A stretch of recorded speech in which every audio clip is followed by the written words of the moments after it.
Madam Clerk, will you be able to hear me?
Everyone, thanks for joining us for this General Policy Committee meeting of the Gainesville City Commission, or as we like to call it, Group 7. It's interesting to see who gets that and who doesn't. Most people don't, and that's okay. Ask your kids. Commissioner Book will be joining us via Zoom, and so we'll be a little bit all over the place today.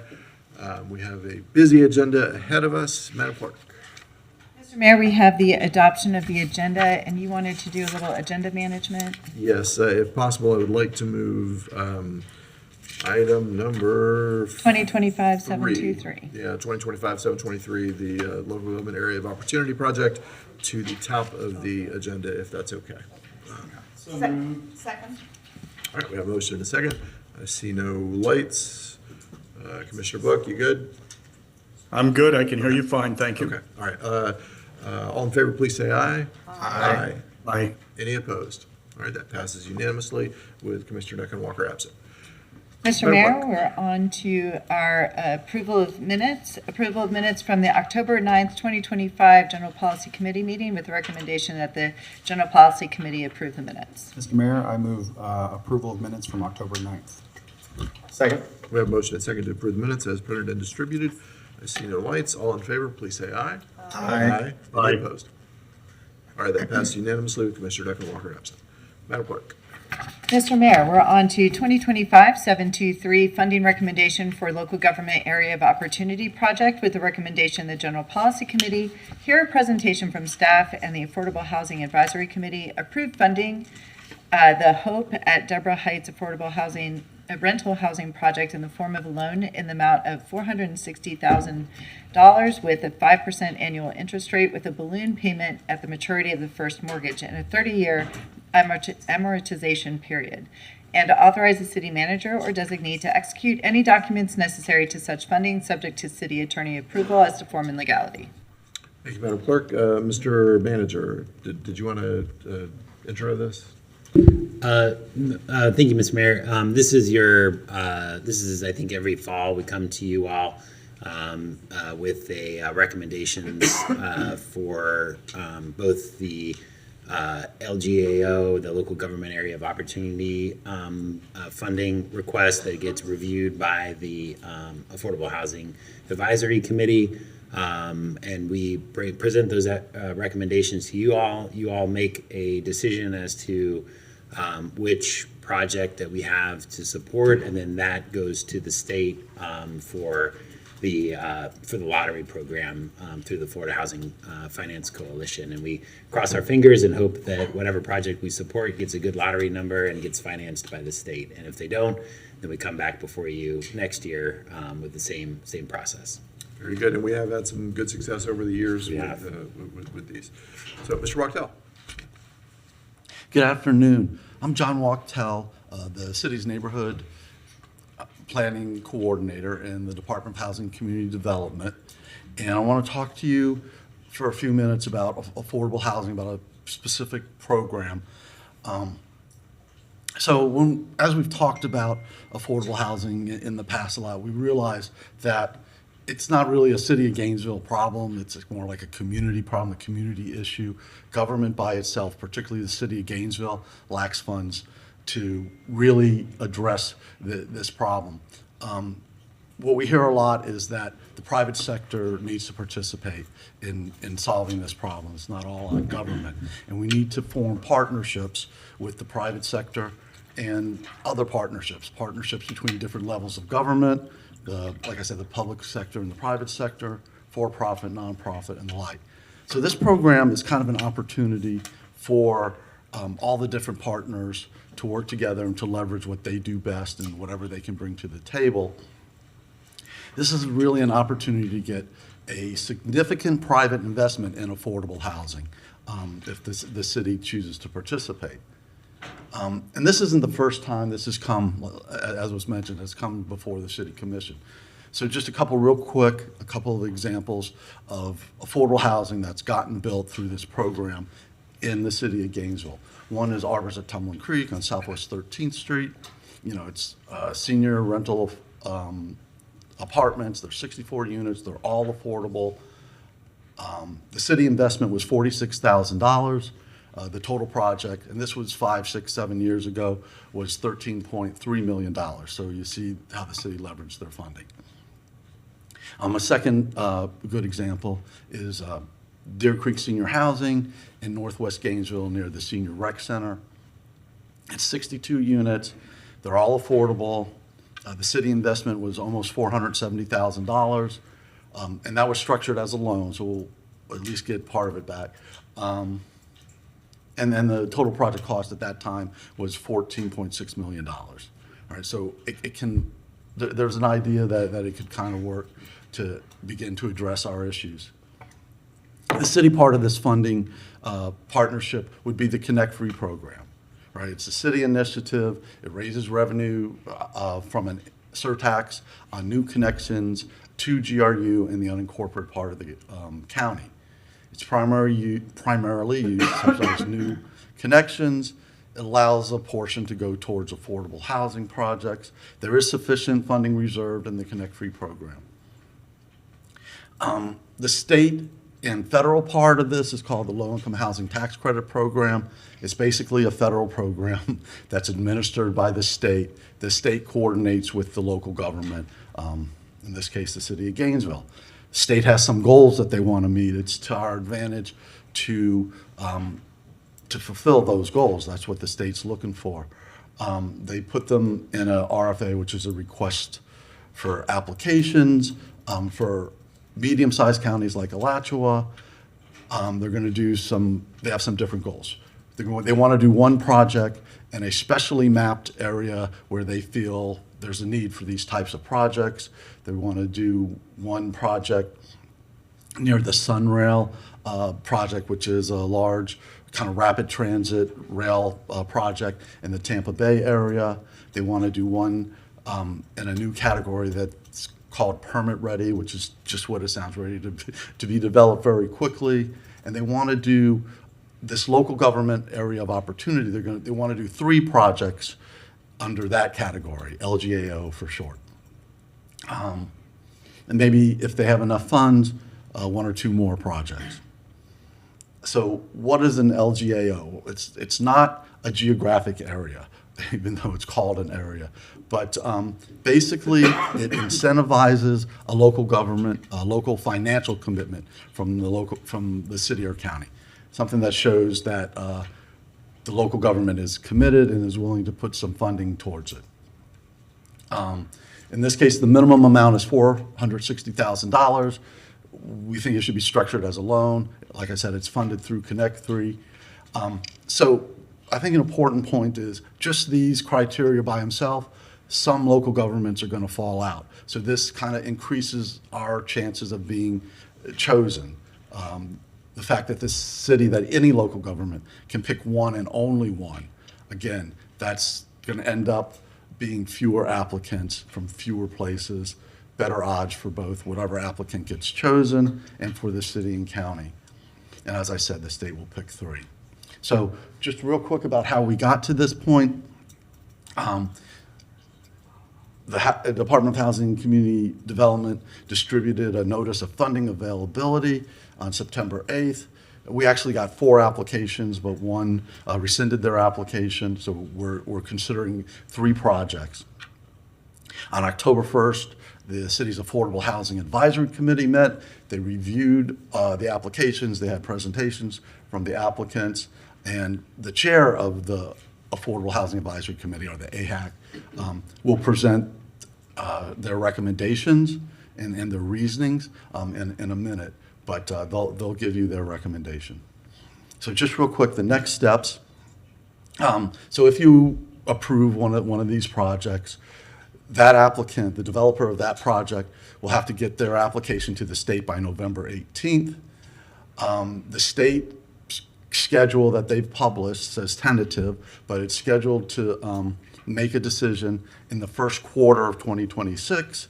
If they approve a project from the city of Gainesville, or any project they approve, there's going to be a time frame for challenges, underwriting, permitting, construction, and normally that takes a couple of years. So even if it gets approved, it may be a couple of years before the project is finished and people are ready to move in. If it's not approved by the state, the city's funds stay with the Connect Free program. And if you don't want to fund any of these, the city's funds stay with the Connect Free program. So what we're asking from y'all today is basically to hear the Affordable Housing Advisory Committee's recommendation. You can get presentations from the applicants. You don't have to get presentations from the applicants. That's optional. That's your call. And make a funding determination. Make a decision. And unless you have any questions about the process, not the actual recommendation, but unless you have questions about the process, I'll just go ahead and introduce the chair of the Affordable Housing Advisory Committee. She's been on the committee for a while. She's well steeped in local government, Mary Lou Hildreth. Thank you. Welcome, Madam Chair. Nice to know that I'm well steeped. I have been in municipal government for 20 years, and I appreciate you moving this up, Mayor Ward, because I'm up to my eyeballs. And I want to thank you for allowing me to serve on the board. As you well know, affordable housing is very complex, and it's always changing. And the way just adding ADUs or changing the setbacks, it changes the landscape. And I have binders full of information for the 5-6 years that I served, but unfortunately, we can only do 3 terms. I can sit out a year and come back, but I'm okay with letting some of the younger folks have at it. So the AHAC had the opportunity to review each of the applications and heard presentations from each of the developers. And I will say our group takes this very seriously. They ask a lot of questions of the different, because everybody was there making their presentations, and if we weren't clear, we would seek clarification on certain amenities or how high it was going to be, and that type of thing. And so we concluded that all 3 projects, if we could fund everything, we would, and we could, but we know we can't. So on our end, we felt the following factors were particularly favorable for the Hope at Deborah Heights project. As a project approved for a 2nd consecutive year, it has the best chance of being selected by the FHFC for funding. The site is located near North Main Street in an area with a need for, but not a large concentration of affordable rental units. The history of Catholic Charities providing caring, reliable, efficient, and effective services in Gainesville and throughout the state. The project's commitment and ability to provide resident services beyond those required by the FHC, that included a food pantry, financial training, and mentoring, which is an added bonus to what they offer. The site's location provides easy access, less than 1 mile to Tom Petty Park, major roads, bus stops, grocery stores, there's Publix and Wards, schools, Metcalf Elementary and Howard Bishop, social services, obviously Catholic Charities, and the Library Partnership and the Main Street Post Office. And with a 5% interest rate, the proposed loan terms were the most favorable to the city.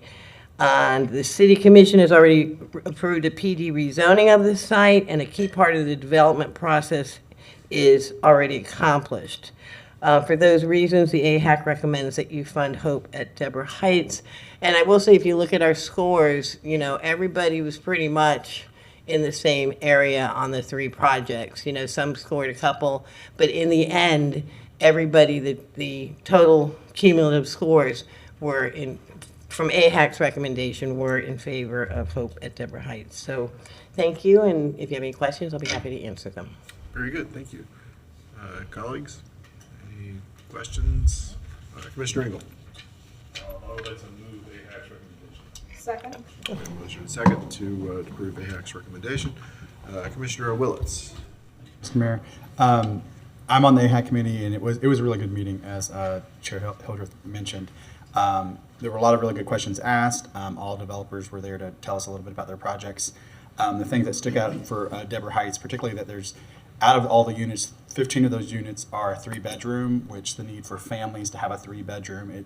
The other two projects, being senior, are not in that 3-bedroom, I understand, but the opportunity to have 3 bedrooms in affordable units was important to me. It didn't have the best geographic diversity of trying to get stuff west of not just Main Street, but even west of 13th. The Royal Park Banyan Hammock would have been the best for getting into Northwest, but the committee felt like it wasn't as lined up, particularly to get the state funding, since this is the second year going back up. It will go up against only like 9 or 10 projects at state, and the state is looking to fund 3. So that's where the committee landed, and that's what I will support Deborah Heights as well. Thank you, Mr. Mayor. Very good, thank you. Madam Clerk, is there any public comment? Yes, Mr. Mayor. Alex Kiss. Welcome.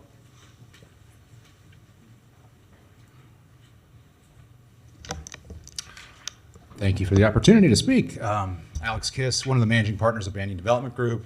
Royal Park Seniors is our project adjacent to the Royal Park Apartments, completed a couple years ago. We've been working with the city for a couple years since we completed that one, that family deal, 192-unit family deal on this senior community next door. So just a little bit about us. We like to say our 4 principals have over 100 years combined experience in affordable housing, so considerable experience, mostly in Florida. And in the last 2 years, we've completed 5 developments in Florida. We have 2 more currently under construction and 2 more closing in the next 2 months. And so we know Florida very well. We've developed, owned, and managed thousands of units in Florida, and consulted on the financing of many thousands more when we were consultants on the LIHTC program.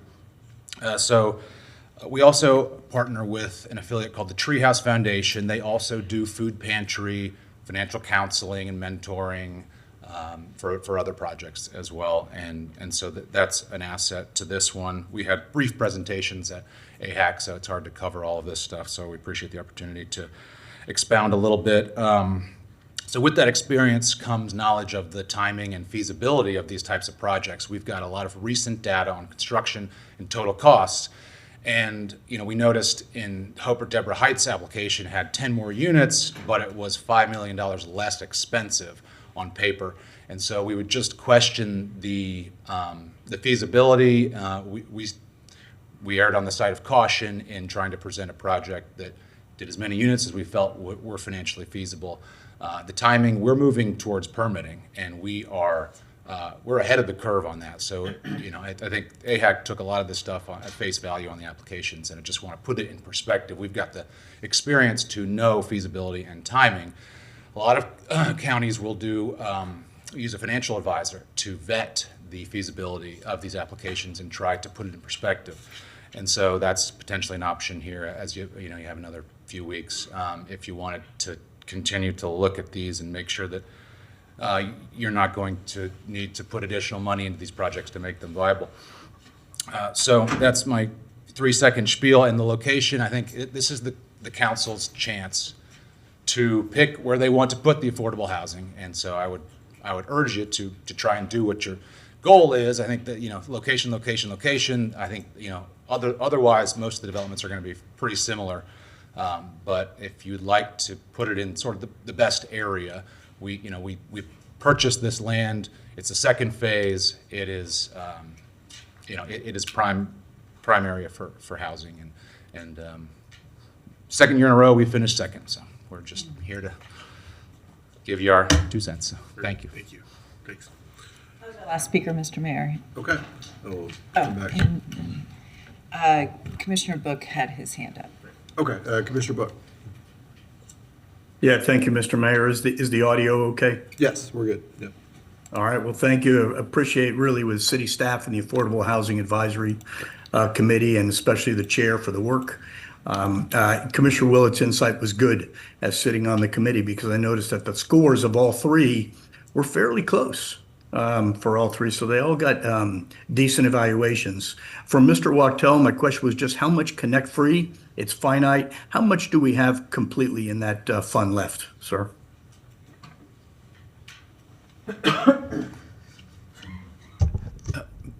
Mr. Mayor,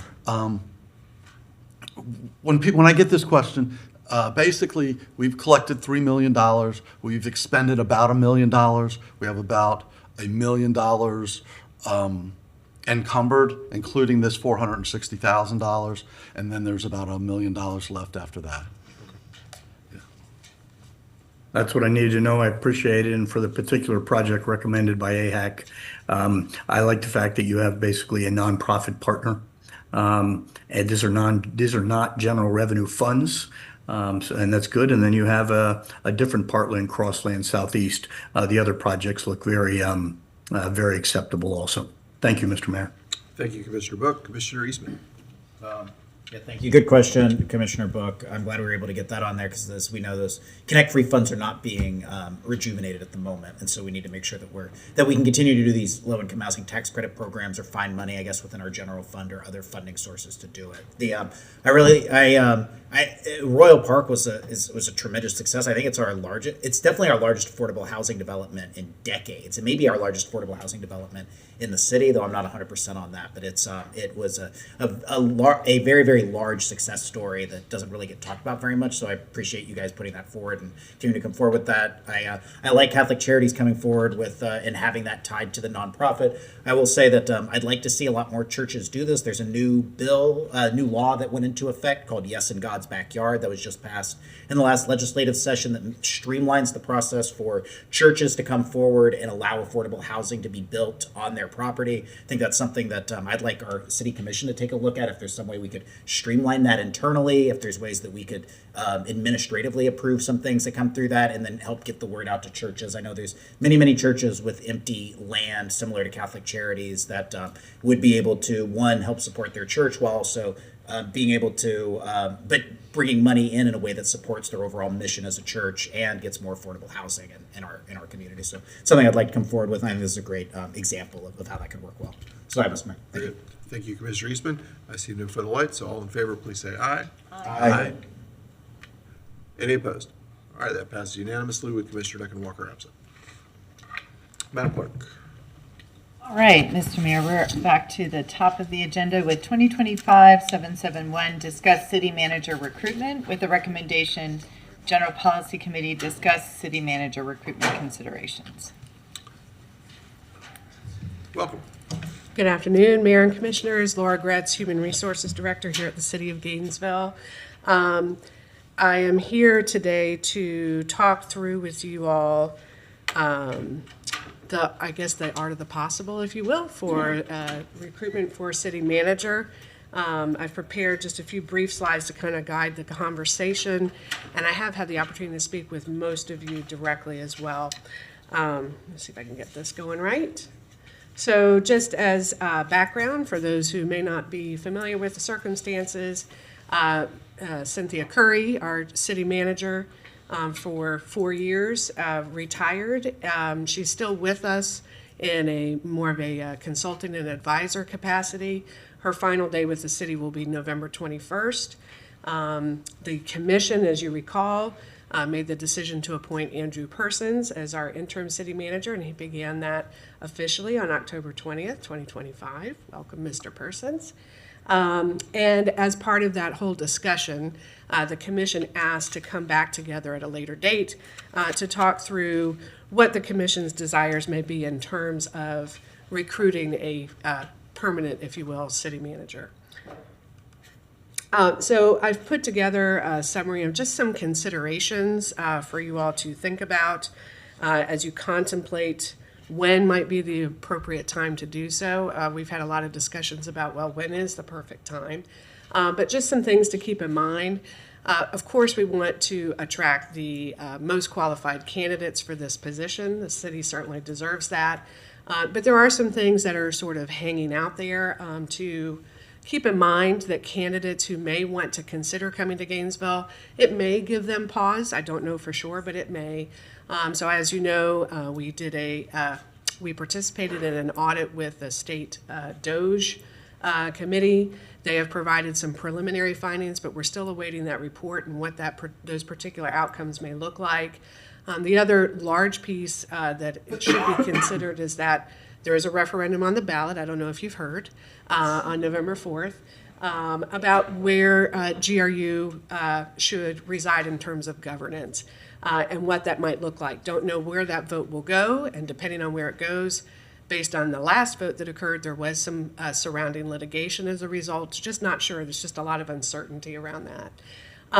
Other things to consider, as has been discussed when Mr. Persons was selected to be the interim city manager, is we've got a lot of good work that's taking place that we're kind of in the middle of.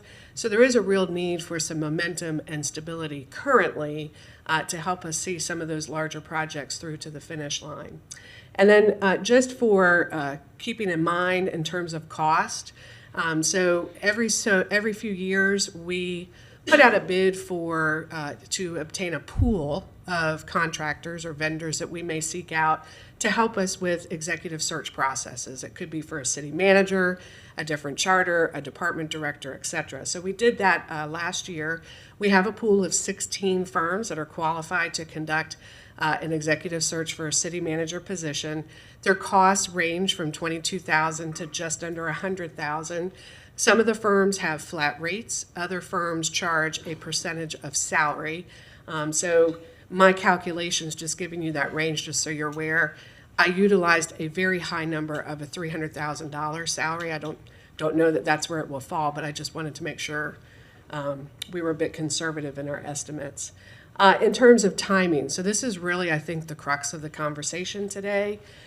So you're aware, when we do an executive search, from the time that we start to work with the commission to create the job advertisement, all the way through the advertising process, the vetting of the candidates, the interview of the candidates, and then final selection, can take anywhere from 16 to 20 weeks, so 4 to 5 months, all dependent on, staying on schedule, of course. So some of the things to consider that may impact the timing of when we might want to look at bringing someone in. Certainly budget preparation. So we actually turn right around. We just completed the budget book and are having those printed as we speak. But we will turn right around at the beginning of the calendar year to start with the budget planning process. We also have elections coming up next year, as a few of you may be aware. We have 4 seats that will be open. So to kind of help, I put together a very simple high-level visual. So you can see, we're currently in the month of October. I will say, because of the considerations I talked about, I think it would not be wise for us to consider launching a search until a minimum of January. However, considering budget preparation and elections, if we want to give, if there are new commissioners that may come on board as a result of the elections, if we want them to be a part of the process, my recommendation would be we start the recruitment a little bit later in 2026. So I just provided a possible suggestion. You'll see the box around August to December. So if commission elections, the general election is August 18th. And if a runoff is needed, that would occur in November, which you can see it's notated there. And then just giving some consideration, and then our fiscal year begins in October. So if we were to start the search around August, That would give us an opportunity to see how the first round of elections, how they fare, and then give an opportunity to those candidates to be part of the process in determining what's the kind of person we're looking for in our city manager, and then be a part of that selection process further on. And it allows us to get our budget handled and set and ready for fiscal year '27. So with that, I will be quiet, and I will take any questions or comments you may have for me. Very good. Thank you, Ms. Gretz. Mm-hmm. So the only thing that I would say is regarding the elections, this timeline, this potential timeline, more importantly than the candidates throughout that process being able to potential candidates having a say in who is chosen, is that the city manager candidates would have an opportunity to see who they're going to be working for. Correct. Which I think is probably a much bigger deal for the top flight candidates from around the country. So that would be my only comment on that. I don't see any lights. Commissioner Engel. Kind of a similar feeling. I think waiting until to try and do budget or to try and do candidate searches while we're right at the end of budget season and trying to get everything worked out on that seems like an awful lot to be kind of dealing with. And again, like whatever candidates we'd be looking at, we'd be watching that whole process instead of focused on what the future was. So I have a hard time before September really starting that process. And then by that point, again, you're starting to look at going into elections. So not only are, unfortunately, going to sit this year out, but we're going to have a lot of people that are really focused on trying to handle other things that are going on. And then if we bring new candidates in, those wouldn't be sworn in until January.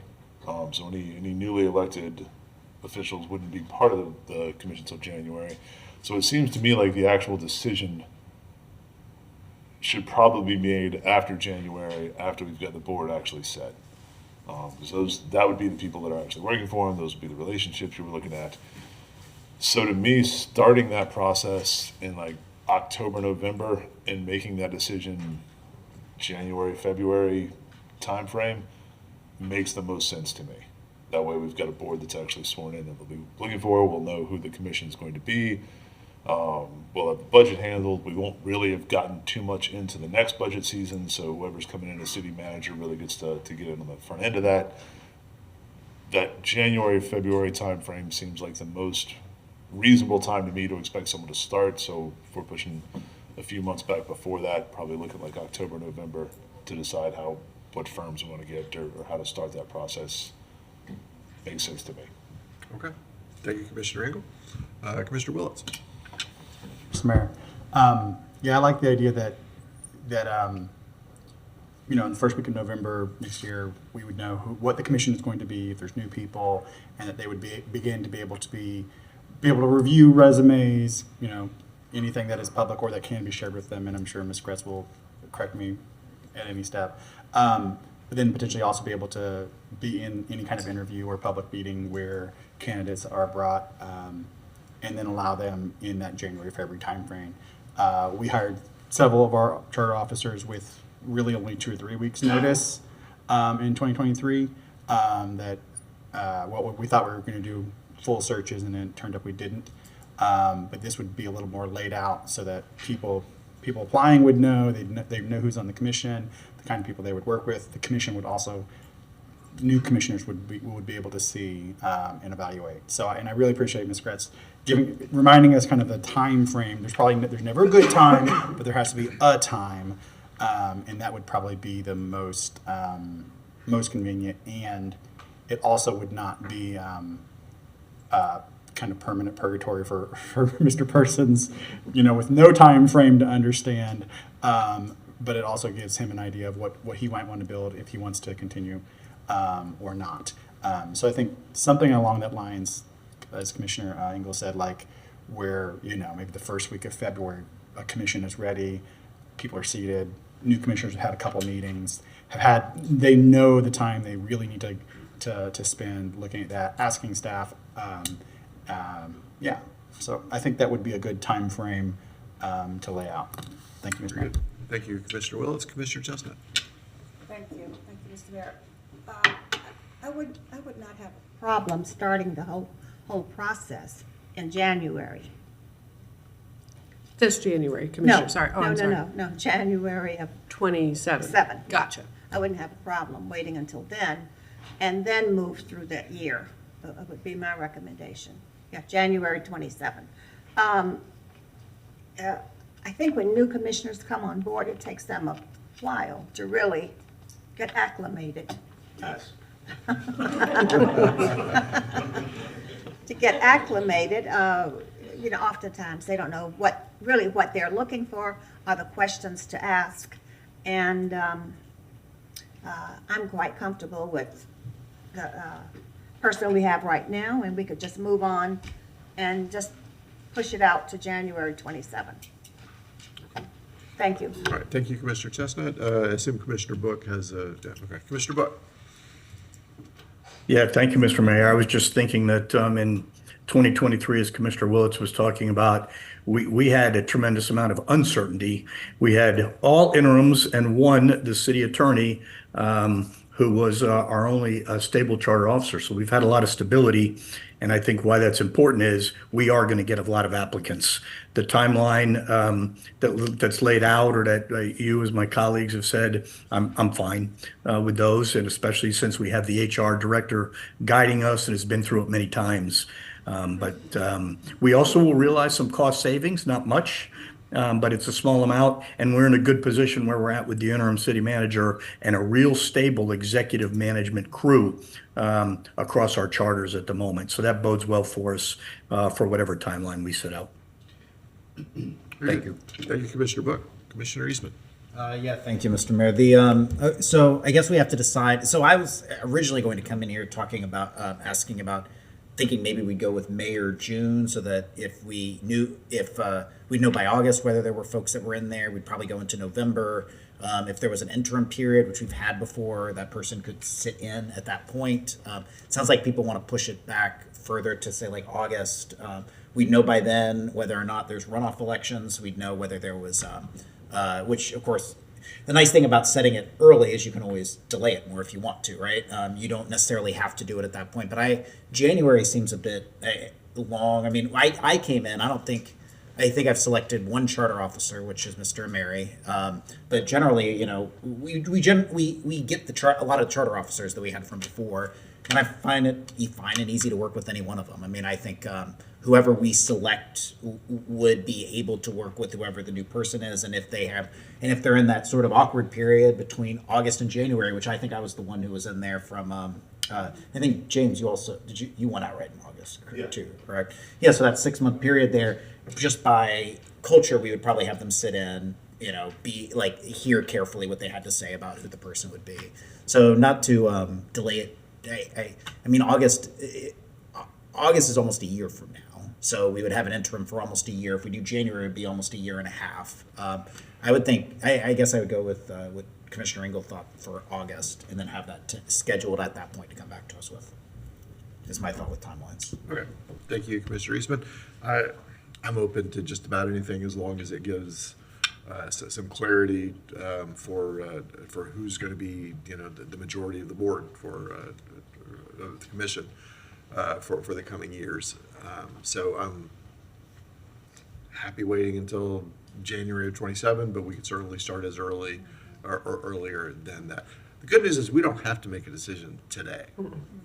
This is an important thing for us to. Okay. Commissioner Engel had his light on and then turned it back off. I think I said what he was looking for there. And I'm fully cognizant that Mr. Parsons is sitting there having his future discussed and very quietly and very calmly, and I appreciate that. But this is not a decision that we have to make today. It's important for us to recognize the timeline and to know what work is out there ahead of us. But my thought would be let's let some time pass and just see where we are in toward the end of the first quarter of next year, and then we can be more in concrete, I think, with what we say. But I'm also happy to choose a date today. I'm comfortable in any direction. Commissioner Eastman. If I'm fine with that, I will say that well, this is sort of an odd like HR. We're going to have to give direction for them to come back and talk to us. HR is not going to preemptively come forward and say, "Let's do a search for our boss." I'd say I think we need to like, and I don't want to have it Maybe come they up. will. I don't want it to come up at a time where it's like where it might seem Andrew Person says something, we're like, well, I think we need to conduct a search, right? Like I want to make sure that it's done on a timeline and that we're doing this so if we were to delay, I'd want it delayed with a time certain that we bring this back in March for a discussion, like March 2026 for a discussion or something like that. You said the first quarter. That way we'll have a little bit more understanding of where we are at that point. And so if that's a consensus, which is delay a decision, let's delay with time certain of when we will make that decision. I'm comfortable with that. So, Commissioner Willetts, thank you. Thank you, Mr. Mayor. So something like bring it back in March, because we could either pull the trigger then for slightly earlier, like Commissioner Eastman is leaning towards, or slightly later, as Commissioner Engel and I mentioned, slightly later. But in March, it would still provide time, Ms. Gretz, to pull the trigger for someone who might be appointed before a new commission is in necessarily, or a little later when new commissioners are in. So if we decided in March, that time frame would give you enough time to do either, right? Mayor and Commissioners, yes, that's correct. We'd be fine with that. Then I like the idea that come back in March. I'm sure we'll have a week of break, but so, bring back early March or after break, but probably early March. Talk about it then. Thank you, Mr. Mayor. All right. Thank you, Commissioner Willetts. Madam Clerk, is there any public comment? Donald Shepard. Mr. Shepard.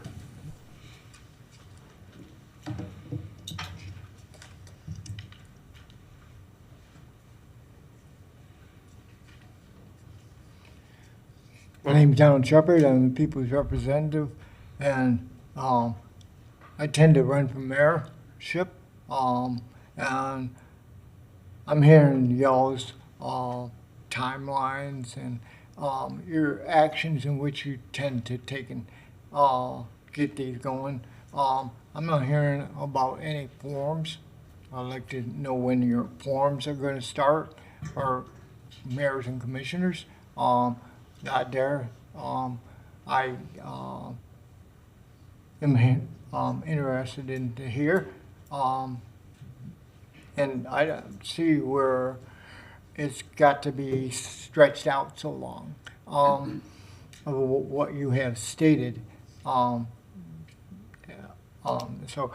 that's basically what I have to say, and the people don't think that this is being a fair shake, that they're wondering who is going to be the next commissioner, who is going to be the next mayor, things of those categories, who's going to be on what board, these things. They think that they should have been talked about, acknowledged, and brought before the people, as you have here today on Channel 12 DVD. And this is something that is critical as far as our road crew people. I know the name, but I can't think of it at the moment. But Public Works is also one. Where's the funding aspects going to be? Has that been discussed? And so that's what I have brought today. Thank you. Thank you, Mr. Shepard. To be clear, we're not talking about elections here. We're talking about the search for the next city manager. That's what we're working on today. So, Okay. all right. Thank you. Thank you. That was our last speaker, Mr. Mayor. Okay, thank you. And it looks like Commissioner Book. Commissioner Book would like to. Commissioner Book. Yeah, thank you. I tend to lean exactly what I heard from Commissioner Engel and Commissioner Eastman. We're probably a little better served if we provide the HR director. I actually think she's probably asking us for some direction on a timeline, as opposed to say, we'll come back and give you the direction in the spring. Commissioner Eastman's right. You never know what we have facing on any given week or any given month, and there can be other things that come up. And we want to make sure that we're forward thinking. So I would lend us to giving direction to the HR director today, unless she told us she was not interested in such. So you're welcome to respond to that, Ms. Director, but otherwise, we probably should at least give her the capabilities to move forward at some point. All right, thank you, Commissioner Book. Ms. Gratz, I think what we were hearing is that you bring us something back in March for a decision point. Mayor and Commissioners, just to be clear, I am perfectly fine with coming back in March, and you all can make a final decision at that. It's plenty of time for us to gear up a search, depending on when you choose to launch it. So that would be fine. Very good. All right. I was thinking, Mr. Mayor, sorry to jump in, and from an interim perspective, always from the human resources, again, I can be corrected, is when someone's in an interim position, the longer they're in the interim position, the more difficult it is to enact processes that are defendable. And like, so I also wouldn't want to put our interim city manager, who I have incredible confidence in that position, to be here a year and a half later, and maybe he's competing, maybe he's not competing, but he's in an interim position. So I think that's why we should also pursue a process then, from what the HR director said. Okay. Thank you, Commissioner Book. Commissioner Engel. But as we mentioned before, I'm kind of the new guy on this, but if I understand it correctly, as far as interim city manager, that's a title we gave him. As far as the charter is concerned, as far as legally, as far as any of that, Andrew's the city manager. Is that correct? That's correct. Okay, thanks. Okay. All right, thanks. Okay, so I don't see any further lights, and we've taken public comment. We don't have a motion on the table, and we don't have to take action. So Ms. Kratz will come back to us in March for a timeline. Okay, very good. Okay, thank you all for that one. Madam Clerk.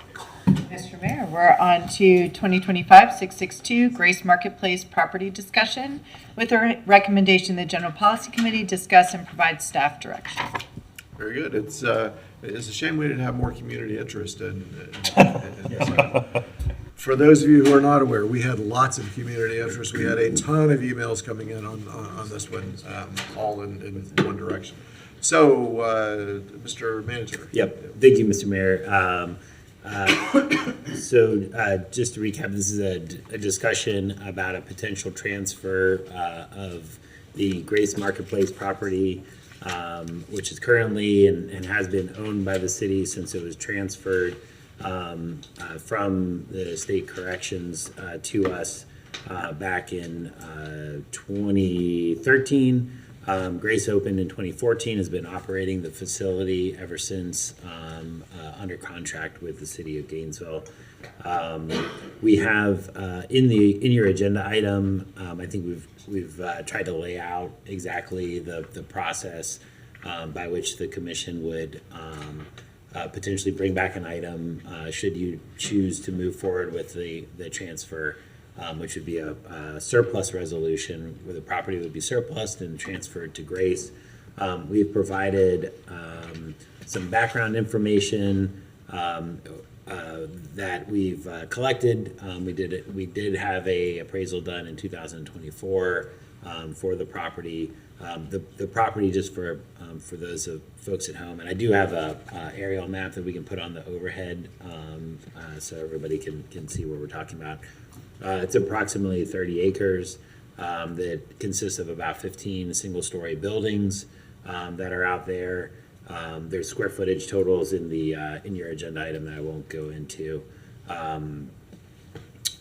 Importantly, I think as you'll probably hear from representatives from Grace, the transfer would potentially be mutually beneficial both to Grace and to the city. From the city standpoint, Grace has been a longtime partner of the city in providing emergency shelter.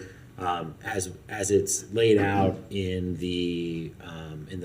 Grace's underlying public services zoning, that's defined as a continuum of care facility, which is a sort of multifaceted homeless support, both day services, residential care, wraparound services. Importantly, the continuum of care facility, we have proposed a reverter clause by which the property would need to remain as a continuum of care, solely as a continuum of care into the future. And if it ever ceased, the property would come back to the city. That is a reverter, and that is important both in terms of long-term sort of control over the property and making sure that it remains as it was intended when it was first transferred, as an emergency shelter, as well as other housing and wraparound services, as well as I think it does affect the overall air quotes value of the property as it's described in the appraisal. The appraisal is approximately $4.6 million. But with a reverter that it can only be used as a continuum of care facility, that would obviously affect the actual market value of the property. Importantly, from the city's perspective, both in terms of the city's support of Grace, as well as we've described in the agenda item, the city has expended approximately $1.5 million over the past 5 fiscal years outside of the contract. These are things like facility repairs, HVAC systems, renovation of laundry facilities, repair of fencing and other buildings out there. We are the property owner. We do have a license agreement with Grace, but largely most of these major renovation and maintenance issues fall to the city as the property owner. So we would be, by transferring the property, Grace would assume responsibility of those responsibilities going forward. And then I think the last thing I wanted to touch on is Northeast 28th Drive, which is the entrance road to Grace. That is currently proposed to we would retain ownership of the road, but we would transfer maintenance responsibilities to Grace. So they would maintain the entrance road, make sure it was clean from debris and things like that. At some point in the future, when a potential road extension could be done, then we would take over maintenance at that point. But until that time, we would transfer that maintenance responsibility to Grace.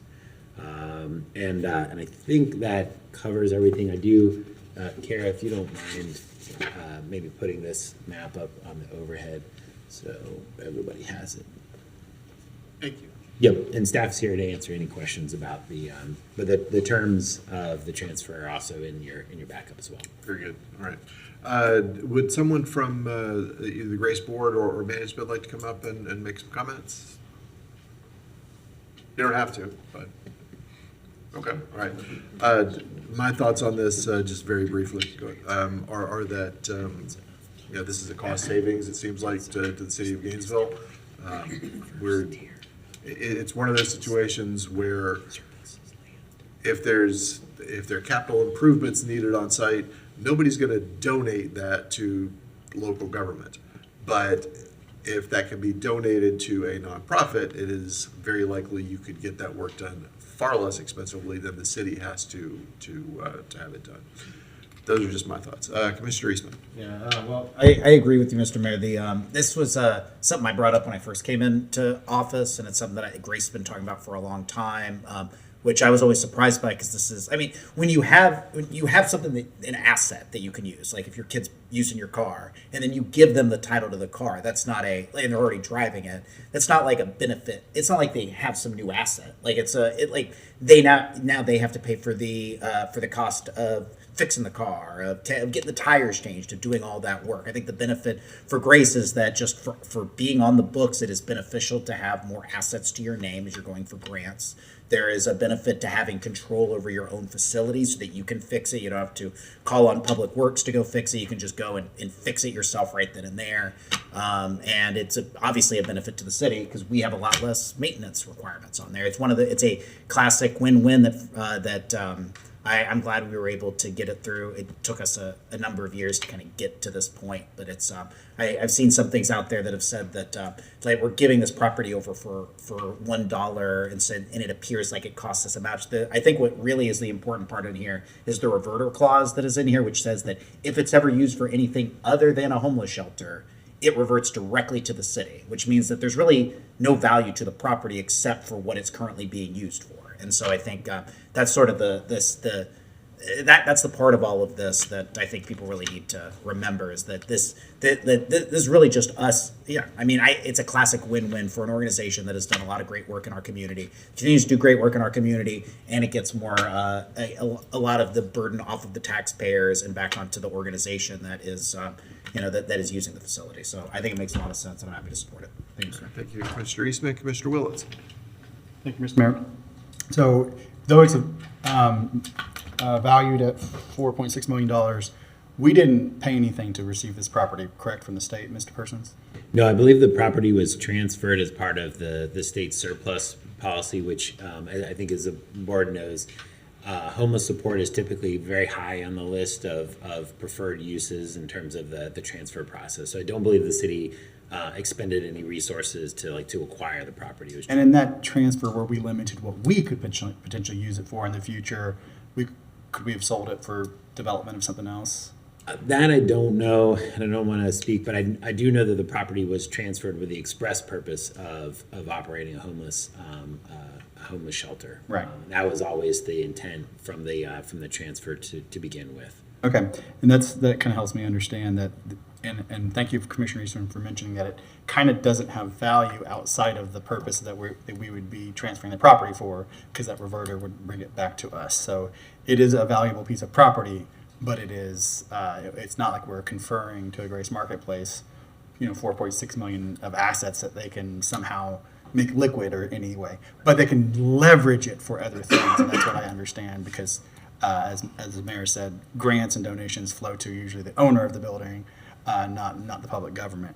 And then who currently pays insurance on the property? Is that something we pay, or is that something that Grace Marketplace pays? I know we do maintenance, but what about insurance? I don't know if Mr. Harris or maybe one of the Grace representatives can speak to it. I believe they carry insurance for the property, but I can dig up and Okay. get back to you with that.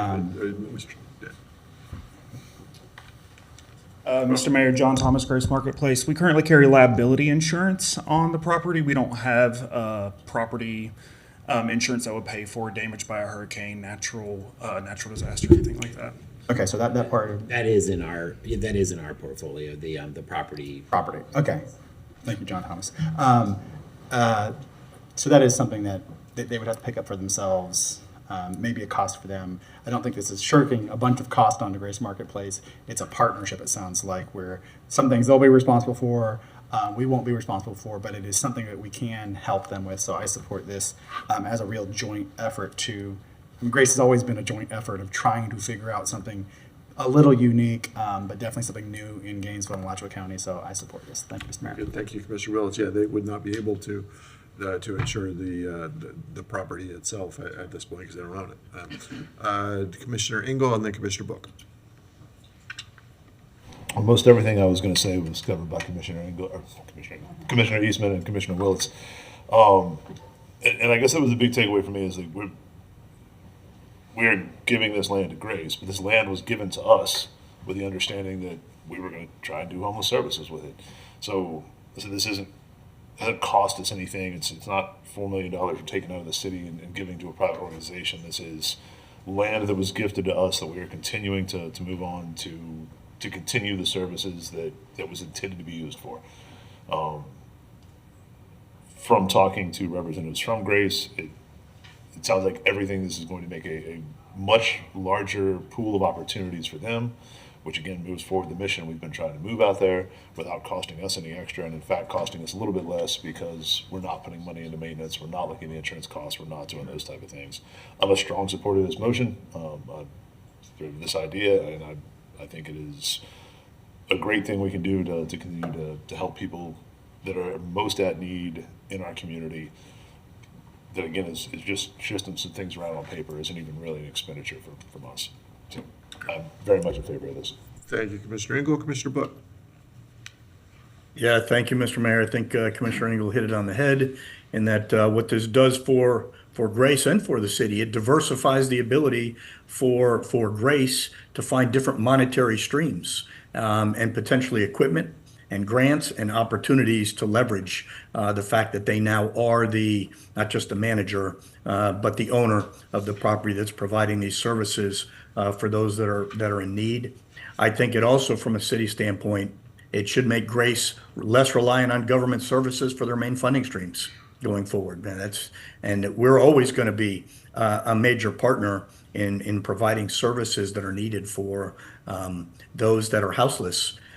But we can't continue to obviously increase our monies every year when there's other potential sources of equipment and can do that so that we can do more. Also, I would be interested if any of the Grace Marketplace staff, I see the new CEO in the audience and the previous one, JT, Mr. Thomas there. Are there any particular funding sources or grants you're now targeting, assuming this is moving forward?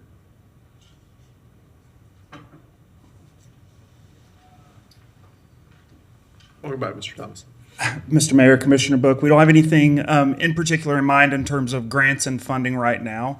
Our partners from Grace Healthcare are here. They've got a project that's been in the works for a while, and the transfer of the property would allow them to move forward with that project, particularly increasing access to healthcare services for people that come to Grace. So nothing in mind, but it is something that we're obviously looking at. Yeah, thank you. I know that the board is your board, which is very, very proactive, which will probably be kind of looking high and low for what things may be available kind of assuming this moves forward under kind of this new dynamic. And I think that's a good thing. Very good. Thank you, Commissioner Book. Commissioner Chestnut. Thank you, Mr. Mayor. I initially had some concerns with this transfer, not understanding it completely, but with the reverter clause, I'm quite comfortable. I see it as a win-win for everyone in this situation. And then I'd like to make a motion then to move staff's staff's recommendation for transfer of city-owned tax parcel number 08197009000 and a portion of tax parcel number 08197011000 as surplus property not designated for affordable housing for the purpose of conveyance to the Grace Marketplace. Second. We have a motion and a second. Mr. Manager, did you have a comment there? I did real quick. Well, first, it's a little bit of an old light. I did want to just confirm that the Grace buildings are on our property schedule for property insurance. So I did want to make sure that was clear. The second is it's maybe a question for Dan, because I think what we were expecting was just a discussion and direction, and we would need to bring back the resolution to you all, probably at your next meeting. But I'm not sure if they can take action right now. Thank you, Mr. Mayor. This would just simply be direction for us to bring back the resolution for you to designate the property, which would allow the further contract to be brought back before you. So we'll understand Then we that to defer be the the motion. motion. Yeah. Well, but the motion then would be to Direct staff to bring back Starts with the resolution. a resolution for transfer of the property. And you're comfortable with that as a seconder? Okay, all right. Okay. All right, is there any public comment, Madam Clerk? Yes, Mr. Mayor, Donald Shepard. Welcome, Mr. Shepard.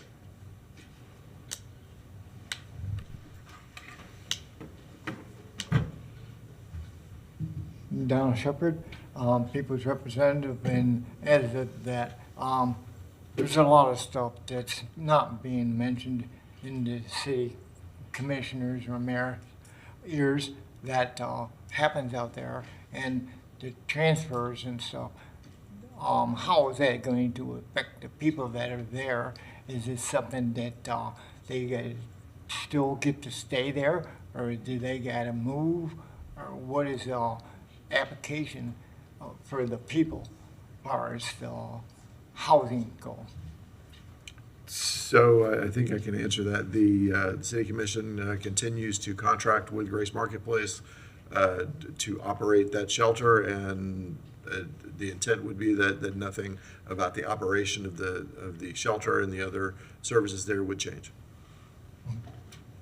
It's being done as far as input of the Grace Marketplace and improvement of the Grace Marketplace. What is being done there so that the people feel safe when they go there? So it's a much larger discussion, certainly, and one that is specific to the contract for services that we consistently have with Grace Marketplace. And that's not what we're talking about today, but I'm sure these folks would be happy to talk with you, after the item. Yeah. Okay, but Mr. Bilk had offered me the opportunity to go there. I'm homeless, thanks to the Lamplighter and Bedrock Community Park, Trailer Park, and they have looked at me for not paying my rent. Well, that's not a proven factor. Chase and Truist Bank and three other banks are disputing that, and yet it had not gone to court. So therefore, I live in my car, and as a representative for the city, that doesn't look good. And for me to move into a place like that, he also offered a place out in Micanopy, which I've never heard of before, here at the city podium, nor out and talk within the city officials. So I'm asking that question also, sir. Okay, I'm not sure what to tell you about that, sir. All right. I guess we get that answer from the Yes. directors? Okay. Right. Okay. Thank you, Mr. Mayor. Okay, thank you. All right. We have Kenny Gaines. Mr. Gaines.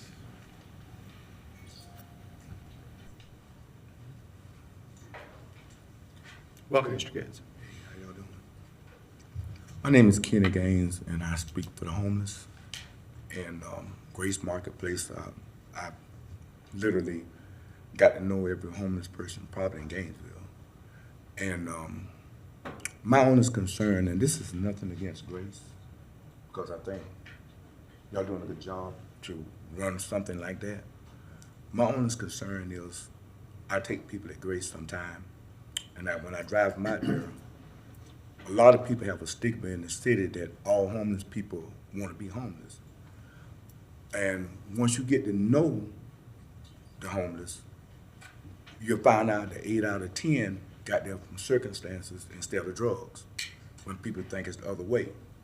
And I just recently had to talk to a cousin of mine about that, because she said, well, they choose to be homeless because the only thing they got to do is go to Grace.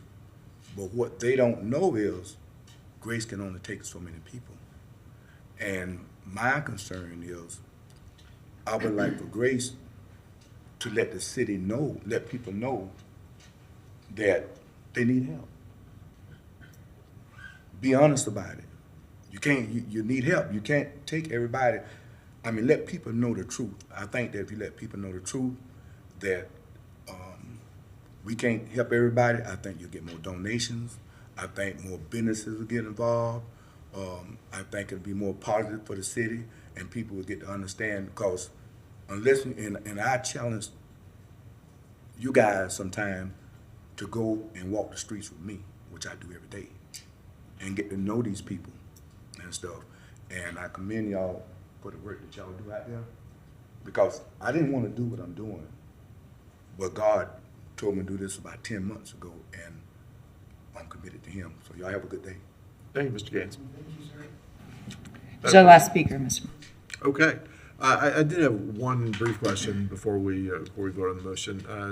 If someone for Grace could give me a broad number, it doesn't have to be exact, but about what percentage is the city's commitment to Grace of your total budget?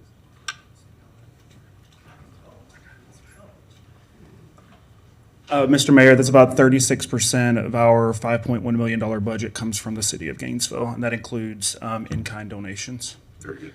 All right. If I may, Commissioner Book asked about grant opportunities earlier.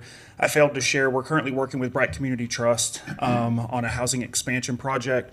And that project will most definitely be able to take advantage of Grace Marketplace having ownership of the property and using that for bringing units of affordable housing online. So, thank you. All right, thank you. And you got a thumbs up from Commissioner Book there. So, just for some background, when Grace opened a decade or more ago, the city and the county provided nearly 100% of the funding back then. So they are the public funding for Grace has significantly decreased over the years as a percentage of the total expenditure. So I thought it was important to get that on the record. Okay, I see no further lights. All in favor, please say aye. Aye. Aye. Any opposed? All right, that passes unanimously with Commissioner Duncan Walker absent. Thank you all very, very much. It's a great step forward, I think, for the community. Madam Clerk. Mr. Mayor, we have 2025-848 Solid Waste Division update. There's a little bit unusual. We have 3 recommendations. Let's let the masses go. Yeah. Let things clear a little bit.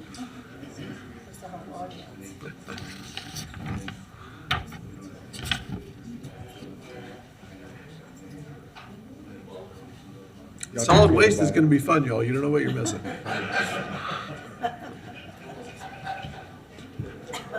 All right. And I'll read in the 3 recommendations. Okay, go ahead. Recommendation 1, the General Policy Committee directs City Manager to sunset the curbside food waste collection pilot program effective December 31st, 2025, and research and return with options to address staff concerns related to construction and demolition haulers. Recommendation 2, the General Policy Committee directs the City Attorney to work with City Manager to advertise an ordinance to eliminate multifamily food waste collection requirements, eliminate front of house food waste collection requirements, permit pharmacies to have options other than containers for drug collection, add mandatory reporting requirements of violations for haulers, and require haulers to provide collection container types and sizes. And recommendation 3, the General Policy Committee hear feedback from haulers regarding the commercial franchise fee restructuring and provide feedback or direction to staff regarding commercial franchise fee restructuring. Very good, thank you. Welcome, Mr. Lloyd. Thank you, Mr. Mayor, Commissioners. We're here to do a solid waste update, also known as Talking Trash. So we'll go ahead and get started. This is our agenda. It's a pretty big agenda, so I'm going to try to power through it at a proper pace and not take up 2 hours of your time. So we'll just go ahead and start with a general update and background. We were here in December. We gave you an update on the pay-as-you-throw campaign, service costs and proposed fees that we were dealing with due to inflation, exclusive hauler invitation to negotiate that had just failed, and then options for rebidding an ITN, going out with exclusive for residential only, and then leaving the commercial market open. You directed us to advertise Ordinance A to amend Ordinance to amend Appendix A, issue a new invitation to negotiate in the first quarter. We didn't quite meet that, but we did get one out. Review the fee structuring for restructuring on the commercial side and bring back options, and also bring back ordinance-based options that would be as beneficial as an exclusive agreement. So currently, we're still doing the pay-as-you-throw campaign. We're sending out mailers January, our annual mailers like we usually do, and then we're also not charging customers for any downsizing of their carts. The invitation to negotiate went out, I believe, October 3rd, with final scoring set for March. And the negotiation process, once that's done after March, we will come forward back with you with what we have for an intent to award and request. The zero waste ordinance is still ongoing. We sent letters out in July to all commercial businesses, multifamily properties, to just keep reminding them, hey, this is still in place. But we're still facing challenges, specifically with lease transitions and bulk waste. It's just a really tough one. And then our anaerobic digester study is finalizing phase 1. So we should have good data on the feasibility of an anaerobic digester by the end of this month. I have a meeting next week with the CDM Smith to see a report, and then by the end of the year, we're going to determine if we need to move into phase 2, which would be site location and construction. So we'll move right into the food waste portion of it. So in January of 23, all of your large food generators were required to do food waste diversion by ordinance. June of 23, all of your commercial locations who produce more than 1 cubic yard per week were required to do food waste diversion. In June of 24, your multifamily properties went into place for food waste diversion and in-house containers. And then we've had a residential curbside, residential curbside food waste pilot program in place since 2021. Started at 200 homes. We're currently up to 681, but it's not to exceed 700. And the whole purpose of the food waste pilot was to reduce the greenhouse gas emissions that food waste produces when it goes to a landfill.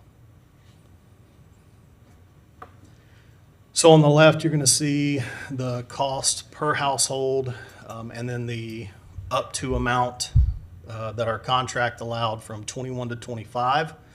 As you can see, the price stayed static per house from 21 through 24, and then in 2025 we saw a spike up to almost $20 a home, pushing us to $164,000 annually. Originally there was really only one game in town, and that's the vendor we used. That's the vendor we still continue to use. But that contract is set to expire December 31st with that individual, that company, I'm sorry. So when this first went out, we did a survey in 2021 from what I understand, and the whole purpose of it was to get this off the ground, get it running, and it started with a $50 annual cost per household to sign up for this pilot program. And they really couldn't get it off the ground. I believe they were only able to sign up about 50 homes with that $50 annual charge. So the city decided to do away with the $50 annual charge, and then the program started to pick up extra homes once it was free to the participants. And then in June of this year, we did another survey to see if maybe the landscape had changed a little bit and people were willing to pay. That survey showed that overall, the participants in the program, we got about 53% response back to our survey, but the overall thought of the program was very positive. But 70%, roughly 70%, were not willing to pay more than $5. They wanted to pay $0 to $5. And as you can see, we're paying $19.40 for each house. So we're looking to get your direction for continue the current program, expand the current program, and if so, into what areas citywide. Maybe do an RFP if you would direct us to do so for some more competitive pricing, or sunset the program in general. So the city has a zero waste goal by 2040, as you're aware. During the time of the food waste pilot program, it was estimated 52 tons were diverted from the landfill to the composter. That cost us almost $2,900 per ton. So if the individuals in the pilot program would have taken their food waste and put it in the garbage, it would have cost $65 per ton. So it's much more expensive, at least in this pilot program.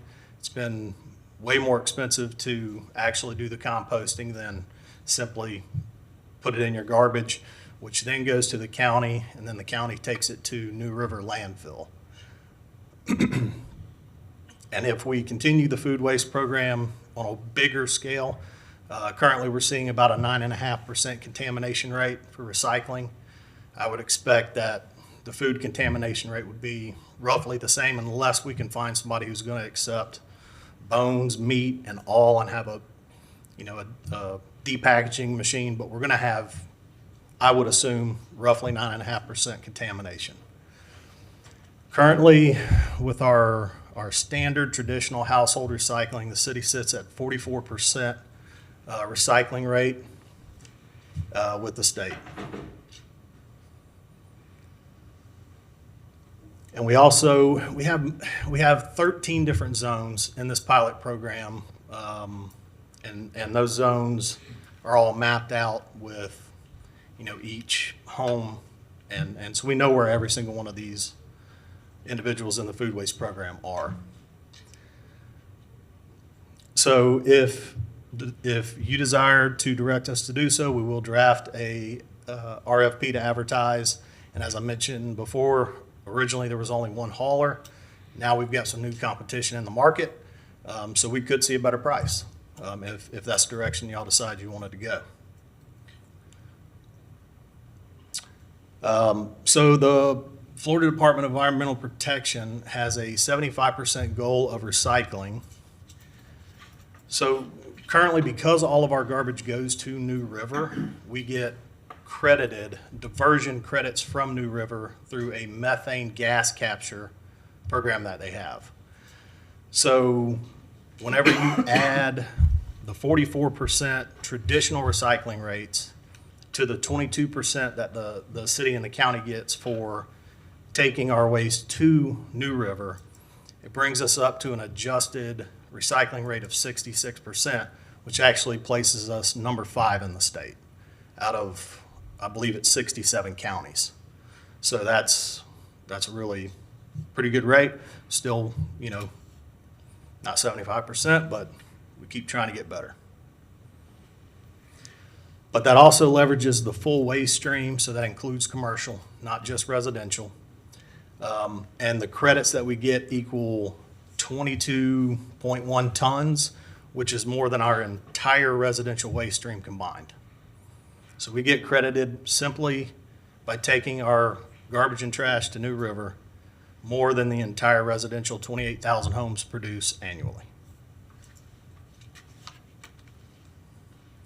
So this slide's pretty busy. So this is the projected food waste collection cost. So I want to kind of just bounce around a little bit. I want to start at bullet 2. So in order to implement the food waste as is in our ordinance, it would cost us an estimated $4.6 to $24 million annually.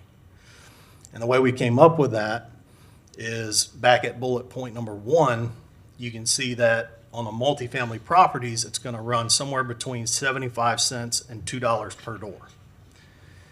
And then bullet 1 again, commercial properties would run $125 to $300 per month. And then for residential homes, it would run somewhere between $12 and $67 per residential household per month. So back down to bullet 2, for your multifamily properties, that includes, or that equates to $321,000 up to $856,000 annually added to multifamily property residents plus startup cost. And what I mean by startup cost, so when a property signs on to a food waste collector, they have to get carts, they have to get totes for inside their homes, and so there's a higher cost up front. And then once they pay that off, from what I understand, it typically takes about a year, then your costs fall down to that 75 cents to $2 per month range. Your commercial locations, out of our 2,100 commercial locations, only about 225 would qualify for that 1 cubic yard or more. And it would equate to $337,000 to $810,000 just for those 225 locations annually. And then the big one, when you get to the residential curbside, we've got 28,000 residential homes. The cost of that's projected to be $4 million to $22 million, and would be funded by solid waste, by the city. And that's your $12 to $67 per month rate, calculated at 28,000 homes. I'm going to pause you right there for a question. Commissioner Engel. Trying to make sure I got my head wrapped around these numbers correctly. So we talk about the multifamily and commercial locations. That money is what we would expect landlords, business owners, whatever, to have to pay their commercial haulers. When we're talking about the residential curbside, that's the only one that we would be talking about actually putting on a bill that would be different from the city side of things. Is that Correct. And then 4 to 22 million's a pretty wide berth. It is. Is there some reason it's that big a gap in trying to just completely new? We don't know what it's going to take, or I mean, Sure. It seems like I feel like we can hit that target. Yeah, so the low end of the 4 million essentially assumes that whoever is picking up the food waste is going to take it and compost it themselves and charge us nothing for a tipping fee. Okay. The higher end, the $67, is simply your $12 plus a $55 tipping fee. And then, so if they charge for pickup and to drop it off at a location, that's why you have that really wide berth. Gotcha. And I'm a little concerned that even if somebody came in at the $12 range, once their yard got full of food waste, then all of a sudden they're going to go, we're full, now we need $55 per ton for a tipping fee, and then your costs go up to the 22 million. So the idea would be if they had somebody who was actually processing that stuff themselves into some usable product, it would be closer to the 4 million than the 22. Yes. Okay. Thank you. I just wanted to make sure I understood those numbers correctly. Sure. Thank you, Commissioner Engel. Commissioner Willets. Mr. Lloyd, why isn't the same assumption done on multifamily that, is it just because that's through those independent haulers, we would just be mandating it, and then we don't care what happens if there's the local capacity or a yard fills up, and they suddenly would have to be paying the same $55 a ton for tipping? So, no, when we talk to the haulers that are in town, those are the numbers we received. So they were, $5 a month, a little more initial startup cost, and then somewhere between 75 cents and $2 a door. So they would be handling all of the costs themselves. So we're paying for the residential tipping fees. We're not paying for the commercial tipping fees. So Okay. the numbers that I got for multifamily came from what I could gather from the current haulers. Okay, I'm a little skeptical of that the same market conditions wouldn't apply to them. That would apply on the residential curbside as well, that they can, theoretically they can do it until they can't. And so I think it sounds like you're planning that whole until they can't on the residential curbside where, oh no, if you really have to pay, for tipping, because it's not an operation that they want the material because, they're going to be making money off of it. So I'm a little confused about the difference of how these are figured. I understand that they're kind of nebulous because this isn't an existing market here that is well tuned and we know all the inputs and outputs. So thank you, Mr. Lloyd. Thank you, Mr. Mayor. All right, thank you. Go ahead. And then costs that would still be incurred by businesses and multifamily properties are the construction of cart and dumpster enclosures for the food waste.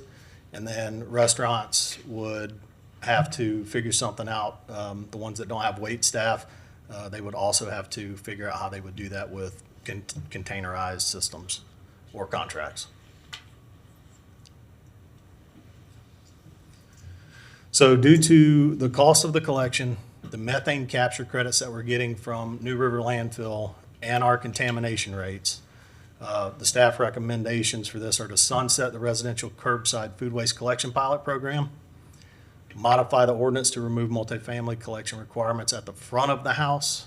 So think of McDonald's, where everybody's dumping their food into one container. Currently, by ordinance, they have to have a garbage, recycling, and a food waste in the front of the house. And unless every single customer is separating everything out perfectly, your contamination rate's going to be so high, it's all going to wind up being trash. So we're looking to recommend getting rid of that on the front of the house, but continue it for the back of the house for restaurants, and then also to continue it for your large generators of 25,000 or more, 25,000 square feet or more, so Publix, those guys who are already pretty well established in what they do. That's staff recommendations on the food waste side. You ready to move on to the next one? Yes, All right. So last time we were here in December, we were asked to bring back some recycling numbers to make sure that the city's recycling wasn't winding up in the ocean or in some other country just polluting outside of Gainesville. So first we looked at what the combined material costs are, and what this does is it takes all of the recyclable materials, combines them into one, and provides a number. And as you can see, it is a hurricane spaghetti graph. There's really only 2 good years in there, and it was 2021. Everything else is really low. So the market the market value for these are pretty low for recyclables. Also, this is where our recyclables go. So when we take them to the material recovery facility in Alachua County, they take them and send them to these different vendors you see, the companies that are recycling and reusing these products.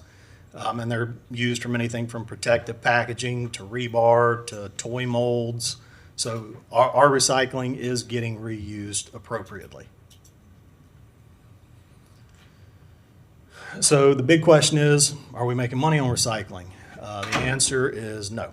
So we're paying somewhere between $10,000 and $42,000 every single month just to recycle residentially.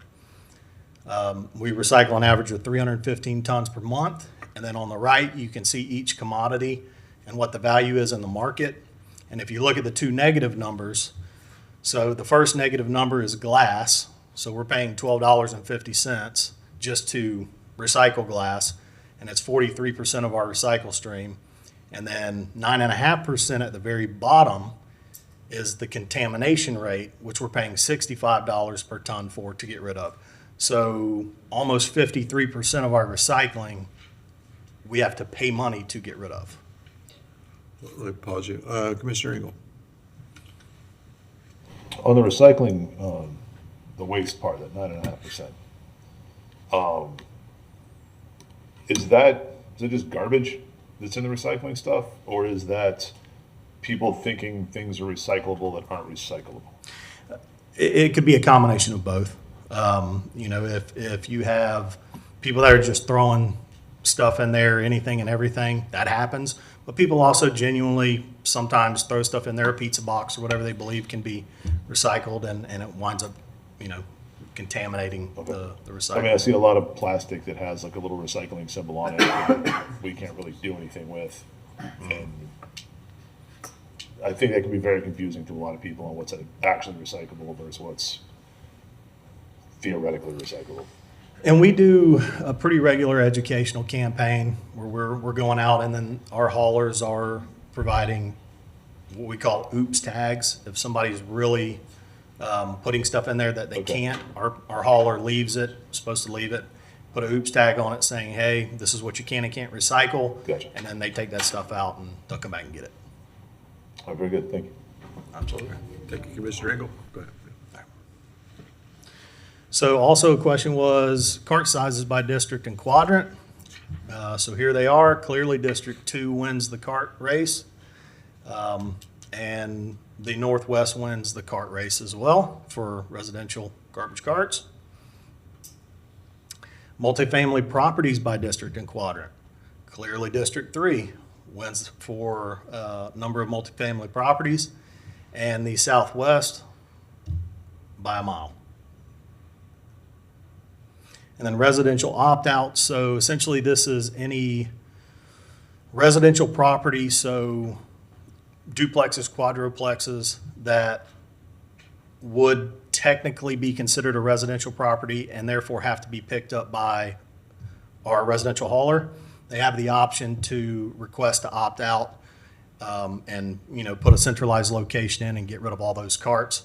And these are those numbers of units that have opted out by district and quadrant. And 2 seems to be the winner in this one, in Northwest. So cubic yard fee for commercial collection. So these are just definitions. You know, cart rates are for everything residentially.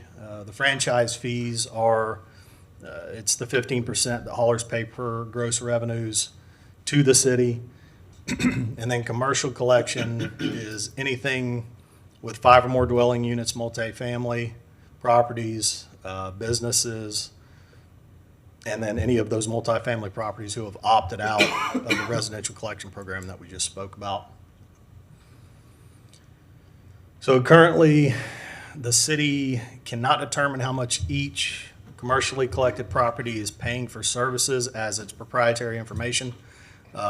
So there's, you know, I would say a very big potential for your larger producers to get a break on their garbage versus a smaller business. Cubic yard restructuring to the cubic yard would allow us to control the rate charged by the city, not the contractual rate, but it would allow us to control the rate charged by the city to those commercial customers, so that every single entity person is paying the same amount of money per cubic yard to the city, essentially putting the commercial side in line with pay-as-you-throw that we're doing residentially. There's roughly 1.2 million cubic yards of commercial waste. I mentioned the 15% in pay-as-you-throw campaign. So the rate would be set per cubic yard, mentioned that, and then annual audits that are already done by the county, which are based on the hauler's numbers, would ensure proper payment, would ensure proper inventory of each commercial property's bins, what size it is, et cetera.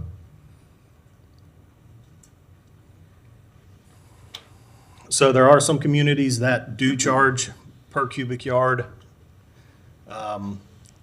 So if we switched from the 15% of gross revenues to the per cubic yard, and we did it at $1.85 per cubic yard, it would be revenue neutral.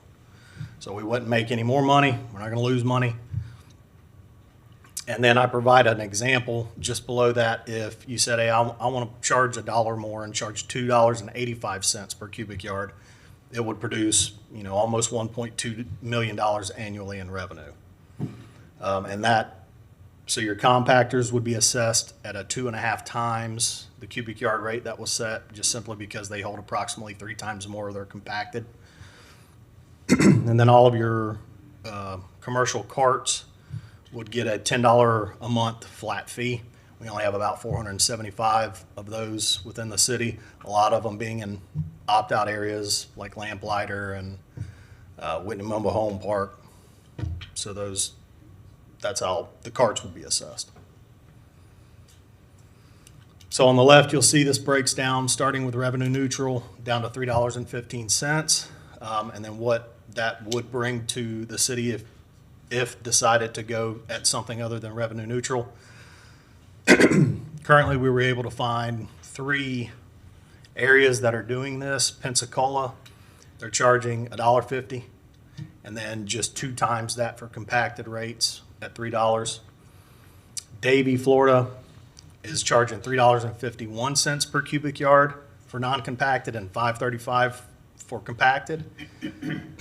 And then San Jose, California is charging $2.84 per cubic yard for garbage, and then $1 for recycling, which I thought was interesting. And then they had no upcharge for their compacted rates. But just to kind of compare Pensacola and Davie to where we're at on the recycling, Pensacola is ranked number 41 in the state and is sitting with a 21% traditional recycling rate. Davie is ranked 33 with a 29% traditional recycling rate. And they're sitting there because they're not taking their stuff to a New River who's creating renewable natural gas. This is a snapshot of the budget. So at the end of FY24, we were left with an $8.2 million fund balance. We're projected to go $2.8 million into that fund balance this year, at 25, and then the 26, we're projected to go 863 into it. So we're looking at almost a $4 million chunk taken out of that fund balance between now and the end of next year. And that's used for capital expenditures, for roadways, transfers, and then we like to try to keep a 3-month surplus in there, and then if at all possible for storm events, emergency response events, we would need that money for disaster debris cleanup if we had a major hurricane come through the area.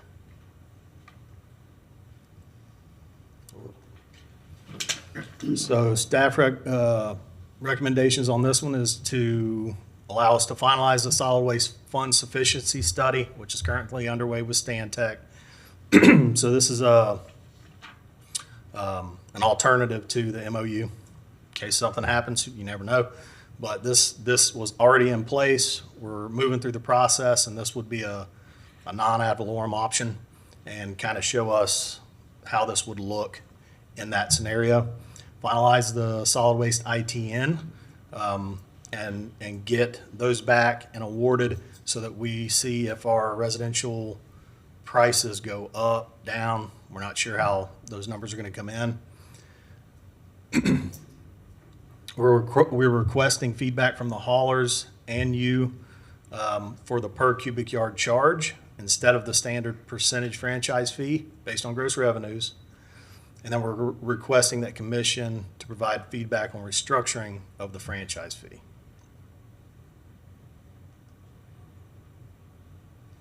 And then lastly, we looked into ordinance options that would be as beneficial as an exclusive hauler. One of them that we kicked around was strictly enforcing dual stream recycling, and that's not recommended. I know of at least one hauler that is single stream, so we have some legal issues if we go that direction. We do recommend, however, that we add some ordinance language that would require all commercial haulers to report violations of our ordinance as far as somebody's just refusing to recycle, like, no, I'm not going to do that, and if we require them to report container sizes and violations, then we'll have that in hand and we can handle appropriately and try to get that under control in the commercial market.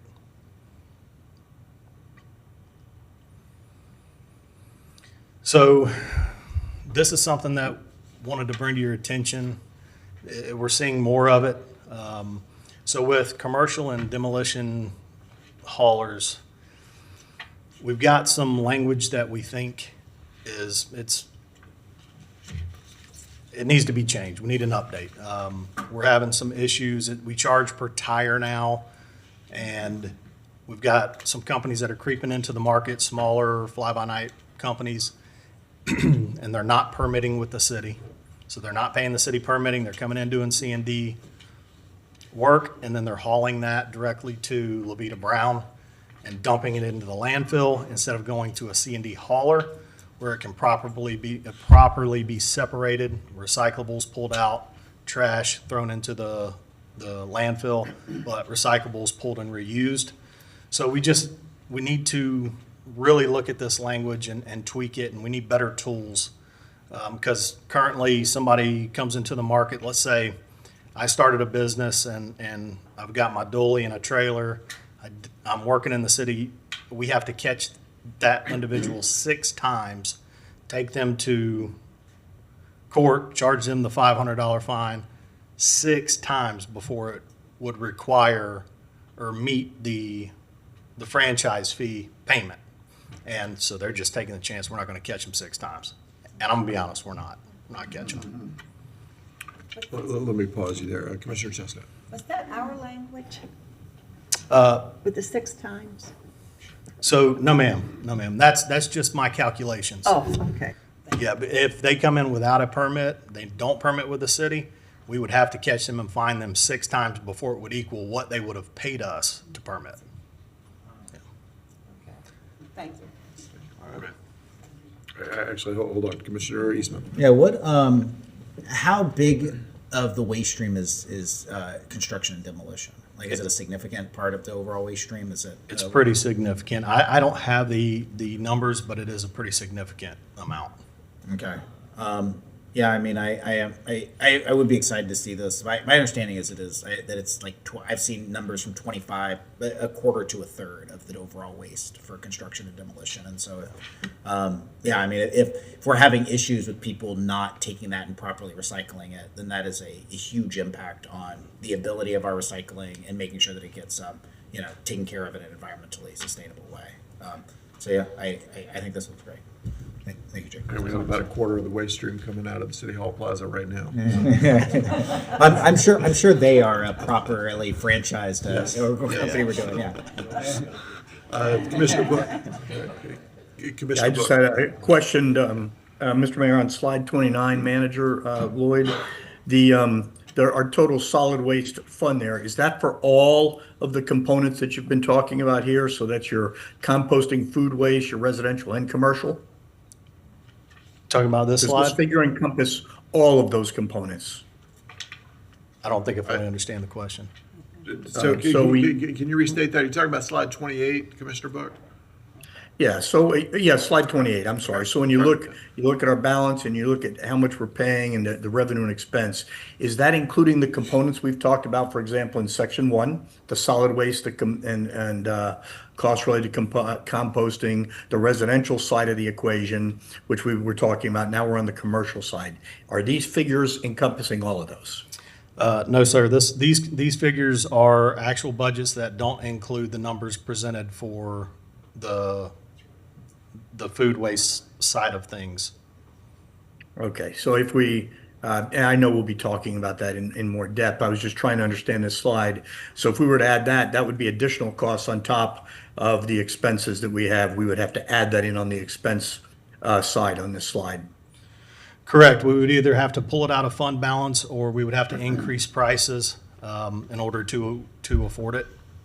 Okay. Yes. All right, thank you. I just wanted to make sure I understood the full picture of what we were talking about as far as the costs. Thank you, Mr. Mayor. All right, thank you, Commissioner Book. Okay, let's go ahead and finish up here. Okay. Final slide.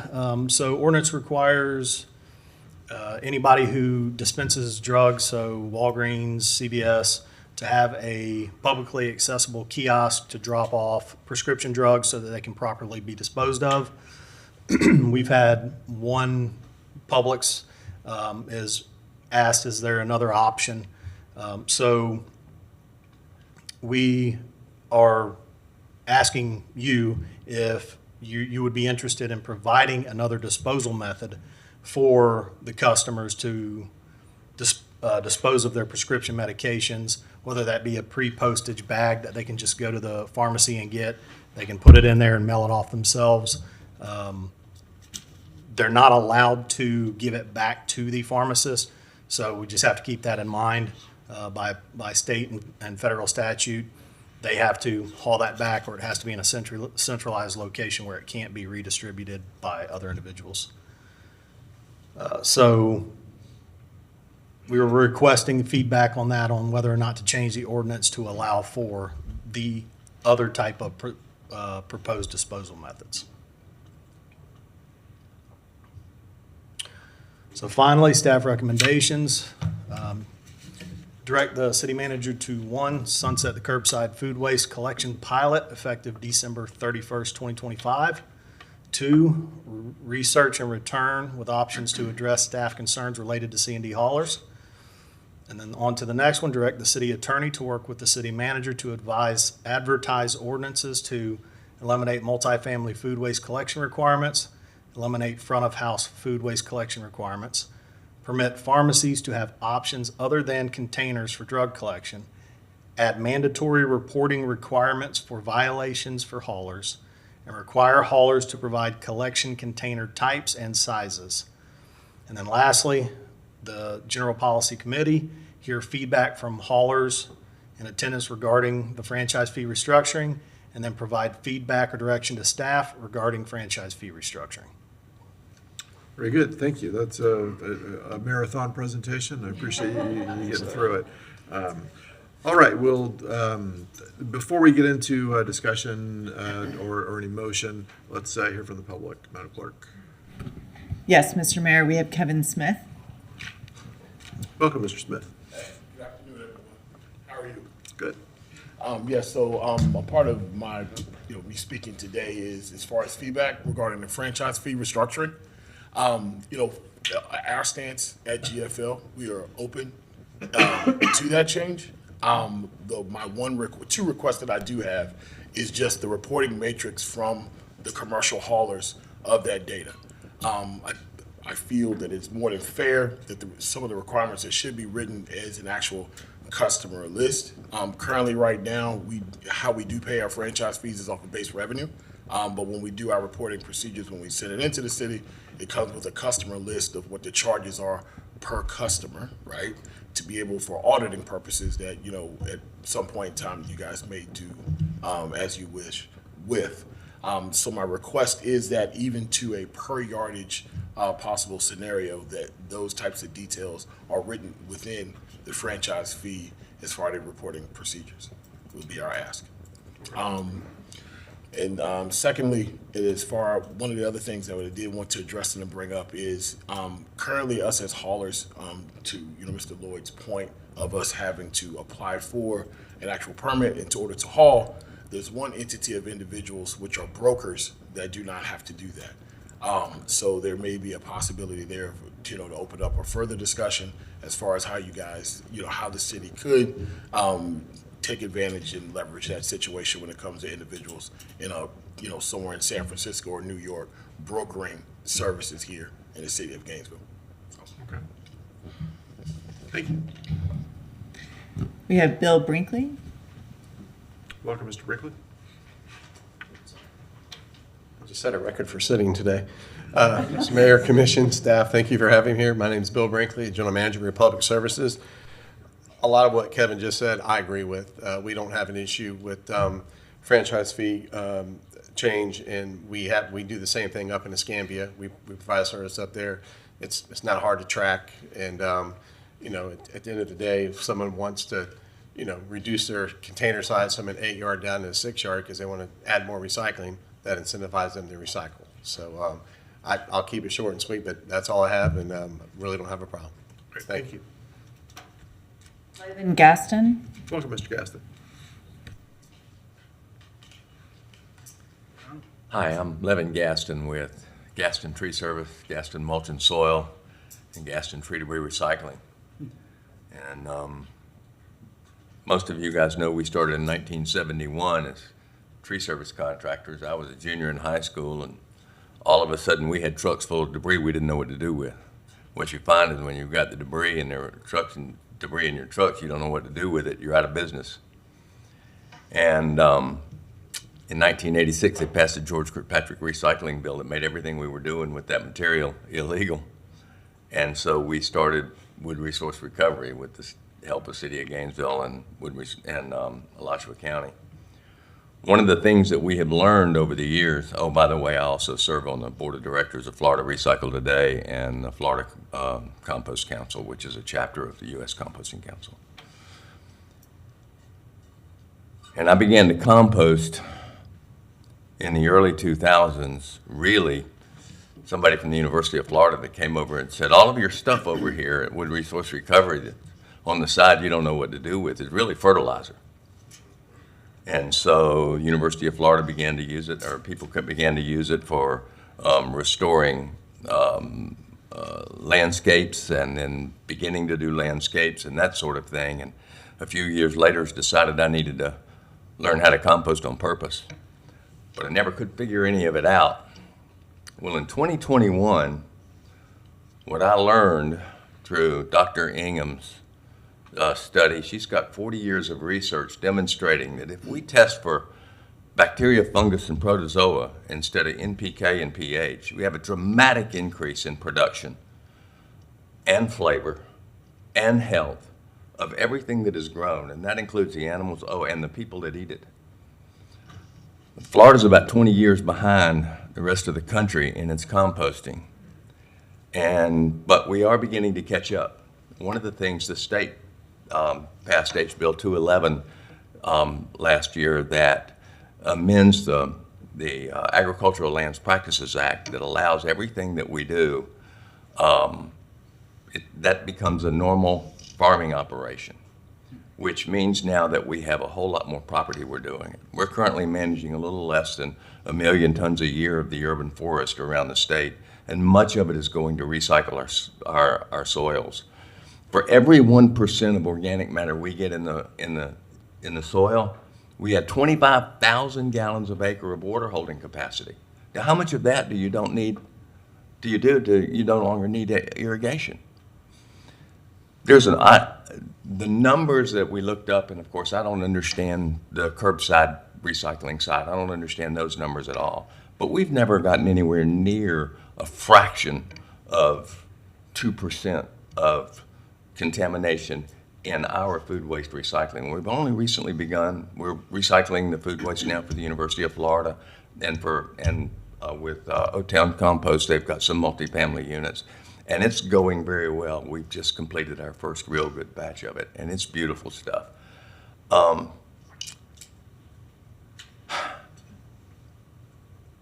think that this is way more important than just finances.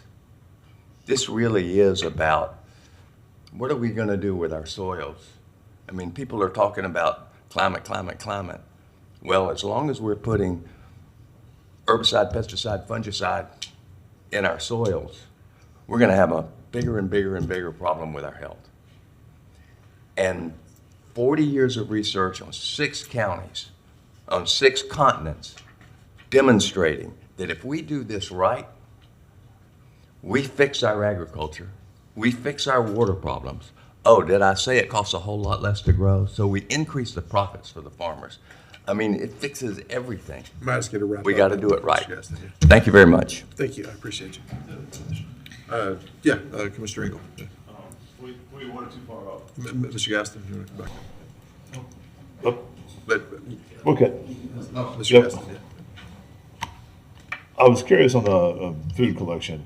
Yes, sir. That when I'm composting at the house, I think we be pretty careful to keep like meat and bones and that stuff out of it. Why? Because it gets weird. So like on the commercial side, like when we talk about food waste, can you take all food waste, or does it need to be separated out into like vegetable and animal and Bring it all. And then as far as containered food, like wrapped food, something like that. So I mean, we're talking about food waste from like a grocery store, right? Yeah, and like a lot of that's packaged. Like what is and there is an issue with packaged stuff. We're not currently taking packaged stuff, but there are several companies that want to partner with us with depacking, and I will tell you that the technologies on that are getting better and better and better, and there is an enormous amount of that material available, and we get that done right, and it fixes a lot of things around, and the right companies are coming to the table that want to partner with and bring that in. And yes, the depackers, the technology is getting there where that food waste will be as good as it needs to be. And takes a little longer to do this sometimes. I visited a place in Connecticut about a month ago, and it looked like what you talked about, like a distribution house for Publix and all of that. And what it was packaged food waste that that had to be recycled.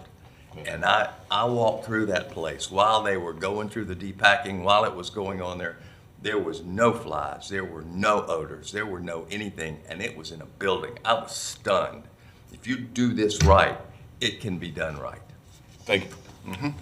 Commissioner Eastman.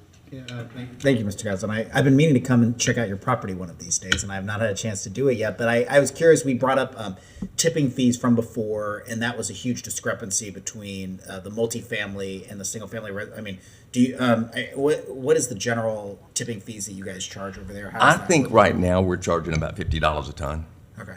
All right, and then in other places, there's some people that are starting it. We're charging a little bit less, maybe. But I think $50 to $60 a ton is probably going to be where it's going to end up. All right, thank you. Thank you. All right, Madam Clerk. Donald Shepard. Mr. Shepard. And who's after Mr. Shepard? Matt Busco, Richard Devereaux, Marianne Davinsky, and Janice Gary. So if y'all want to start to be ready in that order, that'd be great. Mr. Shepard.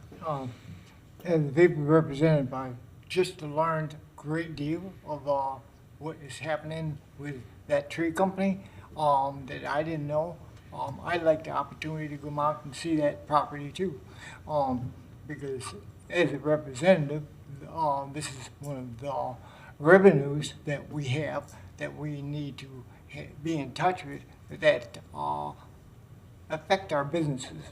And when it affects our businesses, we should know the steps in which they have to go through to stay open. And this is something that is ear grabbing to a mayor or a commissioner. When they are filing for that position, knowing this is a step up. And so this here to me is a step up for our economy and our businesses. Thank you. Very good. Thank you, Mr. Shepard. Welcome, Mr. Busco. Yeah, Mr. Busco. Mayor, commissioners, thank you so much for your time. It's really an honor to get to be here today. I guess my kind of one question, maybe it's a bit of a rhetorical question, is who owns zero waste at the staff level? Whose baby is it? And Brian Singleton, Jared Lloyd, I love you guys. This is nothing personal, but if it's those two guys, you're not getting there. You're not getting the zero waste by 2040 with those two guys. Oh, Matt, why would you slander these two fine gentlemen like that? They're wearing suits. I'll tell you why. It's not slander. Look at the last 3 years or so that zero waste through and through in the city has been under the care of Mr. Brian Singleton and Mr. Jared Lloyd. And what have we gotten? Not much except a really nice 40-minute PowerPoint asking, can we please do less zero waste? That's really all I've seen so far. And it breaks my heart. I used to be staff here at the city in solid waste. I care about the zero waste so much. I want to see this thing evolve, and I don't see the leadership at the level here. So because we have these two zero waste experts in the back, I'd like to know how much of the methane that New River captures, how much of that has volatilized before the landfill is closed? Our zero waste experts may not tell you. It's more than half of it. So this amazing gas capture that's happening there, how much of that is actually already gone off? Most of it. You've thrown so much numbers, it's amazing. $12 to $67 per house for residential food waste. My goodness, those are wild made up numbers. That would never happen here. Back to numbers, as far as why that food waste pilot cost us so much money, $3,000 per ton or whatever it was, whatever crazy made up number, there's a whole lot that goes into that. Part of that, a very important part is this is like research, this is an investigation. A Coca-Cola costs you $1, right? But the scientists that had to make up the product itself and the packaging and all that cost you an awful lot of money. So you could say, oh, it's not worth making this product because it cost us so much to do the research. The pilot program was about doing a whole lot of education, was really about raising awareness. It was a feasibility study on the part of the city. What would it look like to do residential universal curbside composting? That really paid off dividends in this thing. I heard Mr. Zero Waste say that we pay to recycle. That's such an infuriating thing. Guess what? You pay for trash. And what do you get out of it? Nothing. You get a bunch of methane and you get a bunch of garbage and you get landfills. Do you know how much it costs to build a landfill? And lots. So we're talking about cost savings. Yeah, I want cost savings. Building landfills costs a lot of money. Do you want it in your backyard? Do you want to build it? Do you want to pay for it? Do you want to tell your constituents and the residents and your voters that, hey, guess what? We're building a landfill in your backyard and we need to pay more money for it? They're going to be like, what's all that cost savings that you said that we were going to do? Yeah, I heard something about oops tagging. When is the last time we had an oops tag? That was the educational thing about how to recycle. To the best of my recollection, it was about a year ago or so. And then half of, we could have seen more direction from solid waste saying, or public works, that this needs to happen. The basis of the pilot was about lower greenhouse gases. It was about, again, the feasibility, the public education. We're paying so much money because there was a lack of density and we need a universal coverage. And as far as just one last little thing, because I know we're out of time, regarding the C&D, you want them to go to the C&D transfer station with higher tipping fees because you want them to pay for proper disposal. You're so close to getting it because this thing of actually diverting material to where it needs to go has value in it, and that's where we need to go. The very, very last thing is, on behalf of Zero Waste Gainesville, I'd like to say I'm here in support of keeping all parts of the Zero Waste Ordinance in place, including all the language about diverting edible food to those who need it and composting food scraps for all sectors. Instead of removing critical sections of the Zero Waste Ordinance, let's strengthen the ordinance through community collaboration, education, and phased implementation that supports all sectors of our city. Zero Waste Gainesville is a community partner in zero waste, and we're happy to answer questions and continue to collaborate to find solutions. All the stuff before was Matt's stuff. All this stuff is Zero Waste Gainesville stuff. I really thank you so much. Thank you. Thanks. Mr. Richard Devereaux. Welcome, Mr. Devereaux. And who's after him? Marianne Davinsky and Janice Carey.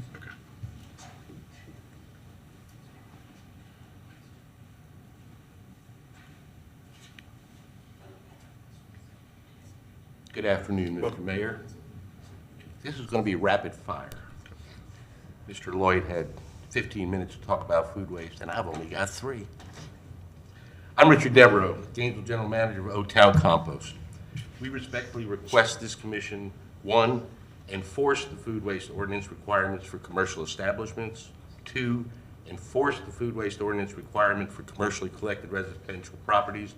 And 3, continue to provide and expand curbside food waste collection for single-family homes.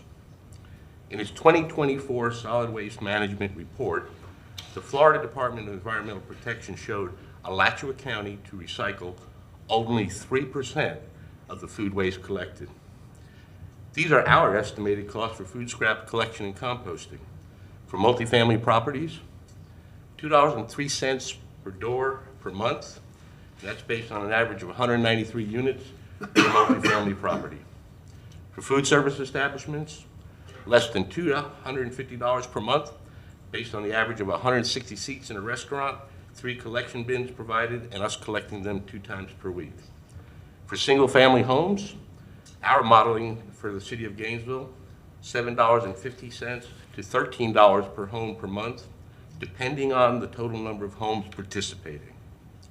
Economic benefits of organics diversion from the landfill include a reduction of municipal solid waste tipping fees.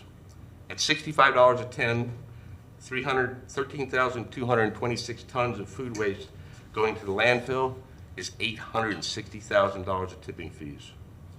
With food scraps diversion, multifamily properties and food service establishments may lower their non-organic disposal fees by reducing their dumpster sizes or their collection frequency.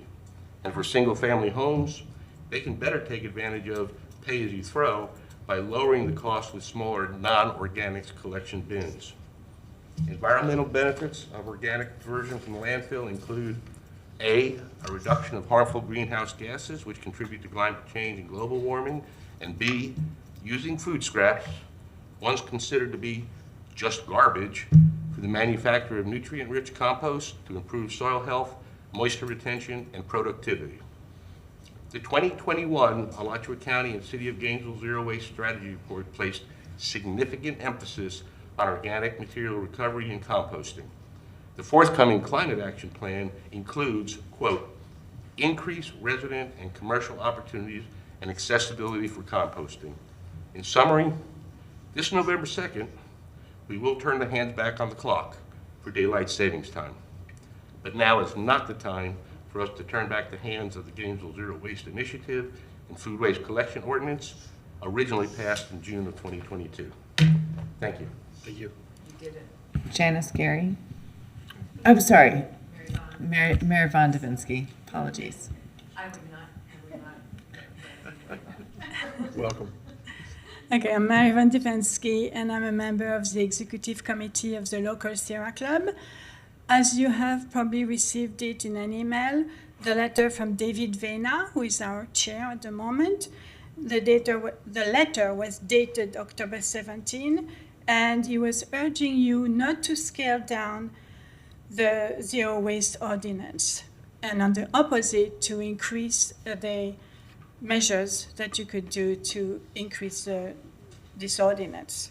So I'm just asking you very briefly to vote on keeping up food waste in multifamily residences as well as regular homeowners' residences. Composting is a major component needed to reduce landfill capacity. And I love the presentation of Mr. Gaston that also emphasized all the benefits of composting for agriculture. So Sierra Club, Suwannee St. John Group, was supporting the creation of the Zero Waste Ordinance back in 2021. I was involved with the people, Amanda Waddell and the other people involved with this measure. So please keep it. We need to keep this ordinance. The presentation that I saw today was very, it made my brain fuzzy. All these numbers that I don't understand. So please take the time to understand the budget and the financial implication, but zero waste in general is a great thing for Gainesville and for the country in general. Thank you. Good, thank you. No, Ms. Gary. Ms. Gary. Thank you. Thank you. My name is Janice Gary, and I am a proud resident of Oakview neighborhood, a mile up the street. We are Gainesville. We are a tree city. We are a bee city. We are a community that understands that to destroy Mother Earth is to destroy ourselves. And it might take a while, but it is happening even as we sit here today. It is not okay to go backwards with composting and with creating methane in this environment. I don't know the solution. I don't know the solution to the numbers, but I hear people like Mr. Gaston and the other gentleman who was here offering solutions. We may need to adjust. We may be able to use the very smart people at the dais and in this community to find new solutions. But going backwards and stopping composting is not the solution. We might not have the solution today, but I ask you to consider going back, looking at all the resources that are available to us, using them strategically, smartly, and with an eye towards the future of 10 years from now.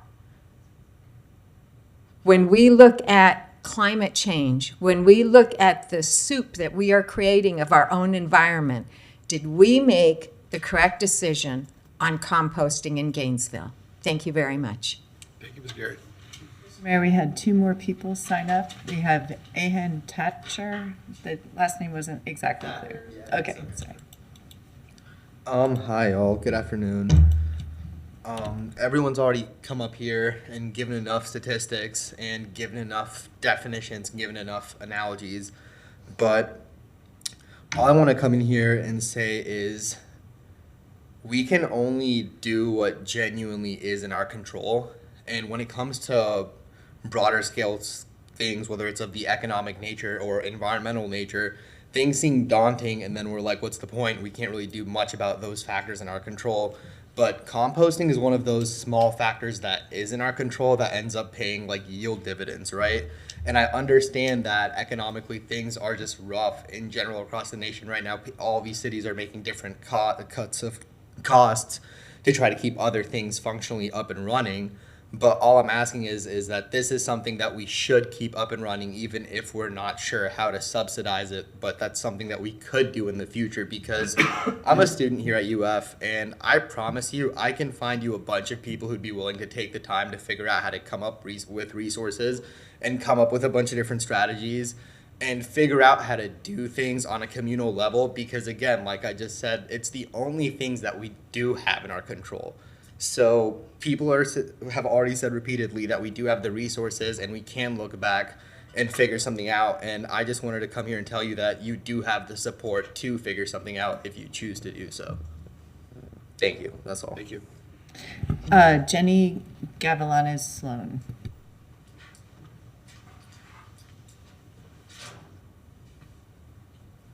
Welcome.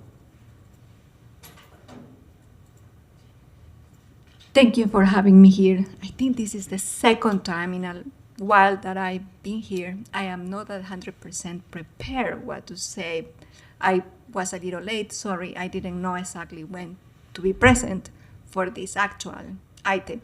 But my point is that this is a very good opportunity for people in general. For us, I want to put a business doing composting, a real business. And if you roll back this ordinance, you will be killing my business, the opportunity to give people of Gainesville and the surrounding areas the opportunity to make a living, because we can live of this.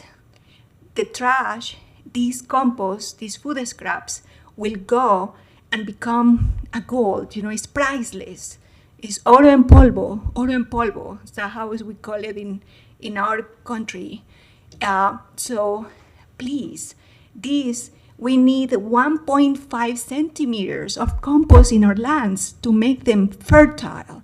1.5 centimeters. That's been proven.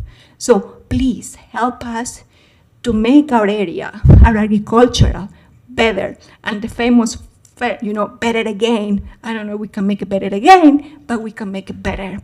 Please, just that. Don't kill my business. I have all the intentions and energy and make a business, not the people supporting it. We might need until educate the people to do it, but we need your support. We need policies to help this going, because our planet, our community needs it. Be aware of that. We are not have the moon, Mars, all those are dreams. This is our present and our very close future. So please, that's the only words I have to say. And my background is Doctor of Plant Medicine.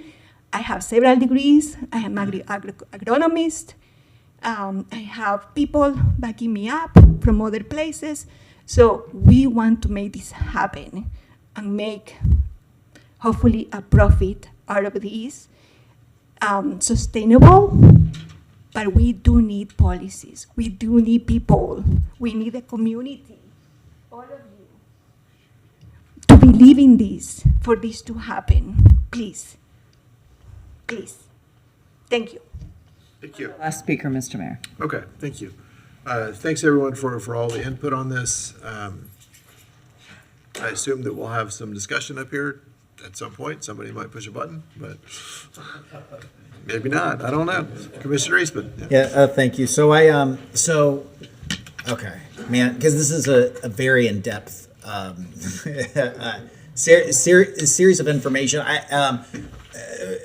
I guess I kind of wanted to scale out and maybe ask a couple questions to our solid waste folks about, there was a couple of other items that were in the zero waste. A lot of these are focused on sort of our downstream disposal, so kind of lower in the waste hierarchy, but then we had a number of things that were up higher about reuse. So we had the furniture reuse during turnover week. That's still on the books currently, right? And do we know if anyone's actively doing that or utilizing it at the moment? Yeah, so that's something that we're still actively working on, the lease transition plans. Right. And it's one of the challenges we're still trying to work through. We're getting some back. Our numbers have gone up since December when we came and presented the number of 50 plus, 200 plus units that were providing us with lease transition plans. Those numbers have gone up, so we're making some headway, but we're running into what are we going to do with all of it? Right. Who's going to take it? So we're actively trying to find a solution to that while still pushing for the ordinance lease transition plans. Right.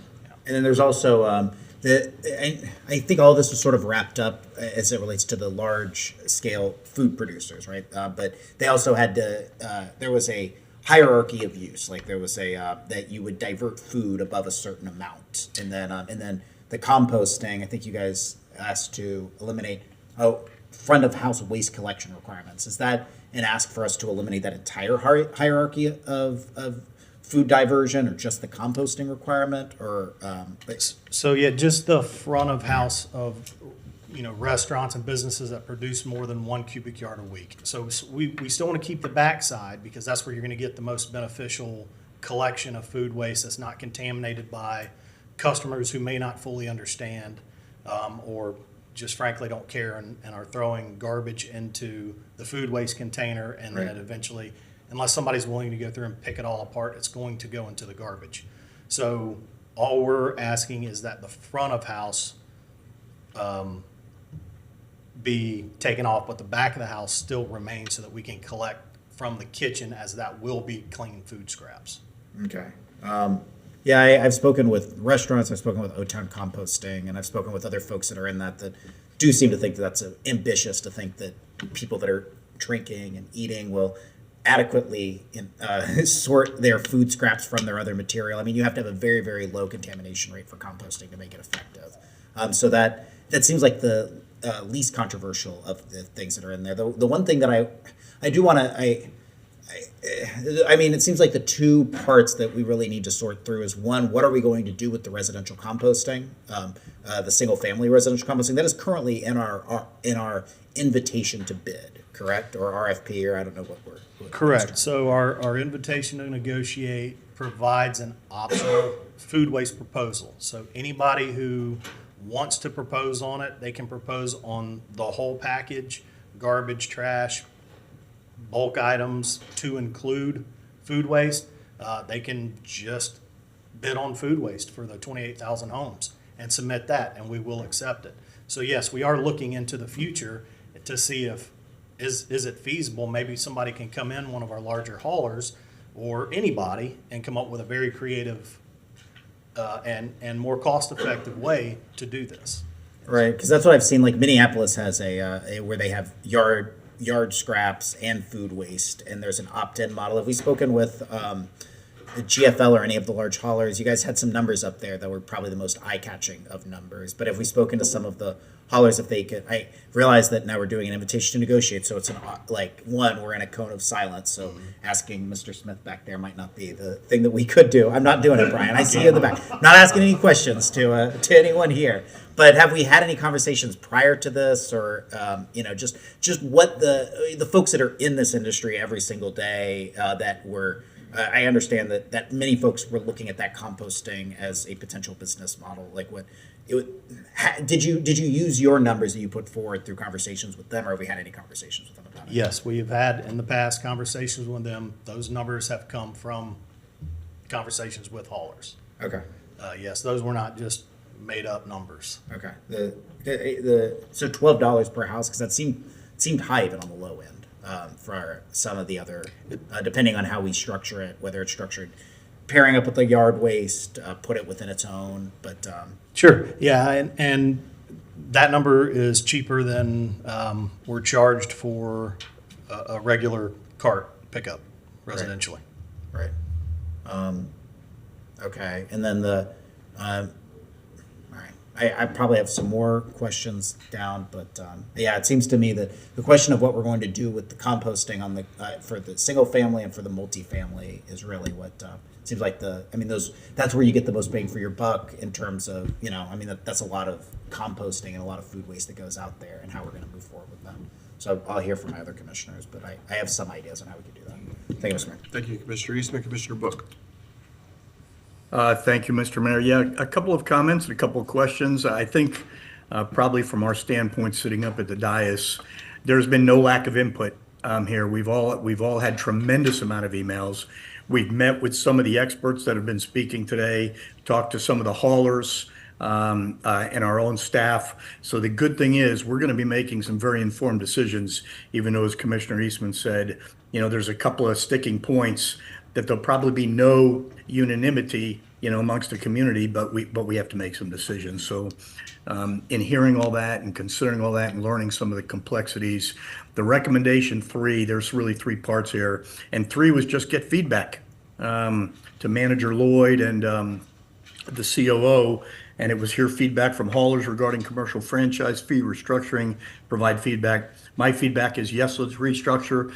Yes, let's hear what they have to provide us. They are not opposed, and that's the feedback, and no motion is necessary. For recommendation 1, which deals with the composting and solid food waste. A couple of interesting things. Manager Lloyd, could we put up slide 9? I want to make sure I understand this. If I'm hearing the information correctly, we have 700 people who signed up for this free program, but only about half of them are actually using the program. Is that correct? I'm trying to get back to the slide, but I think yes, it's 8 or 9. Yes, currently our participation rate is running in the 40 to 50% range. You said slide 9, correct? Right, it's 8 or 9. I'm not sure where it is. Obviously, I have a presentation on my side here. So we're subsidizing it. We're clearly supporting it, and the users are paying, what's on the slide. But we're subsidizing essentially $164,000 for 350 users. Essentially 400-ish, 350 to 400 users. All right, so I just wanted to make sure I understood that. So, and the survey that you sent out basically indicated that at least the people who responded were only willing to pay a very low dollar amount to basically engage in this program, maybe a few dollars or less to participate. Yes, it was 69% that would pay $0 to $5, and then Well, neither of those bode well for us because it means 164,000 for 400 users out of, I think you said we have 28,000 homes.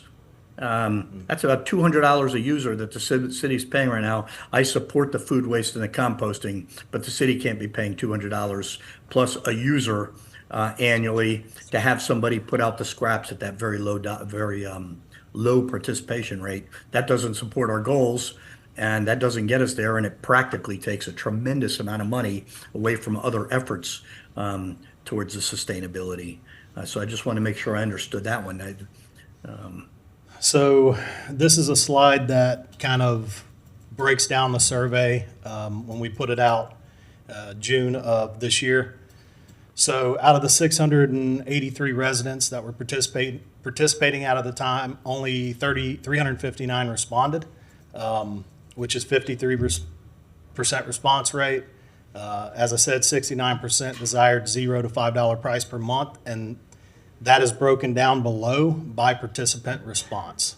So were they willing to pay 5%, $5 per month? 48.3% said yes. $10 per month, 22.3%. $15 per month, 7.5%. Not willing to pay, 20%. So that's where I got my 69% who want to pay $0 to $5, and then I put our current price of $19.40 per month right above that. Right, I'm just looking at the 164,000 for basically 400 active users. 300 who have signed up are not actually, for the most part, not participating in the program, yet we have tremendous community support to want to do something there, but it can't be at those dollar costs. So where I believe we should probably be considering is Beaten Path is doing a good job with what they have, and thank them.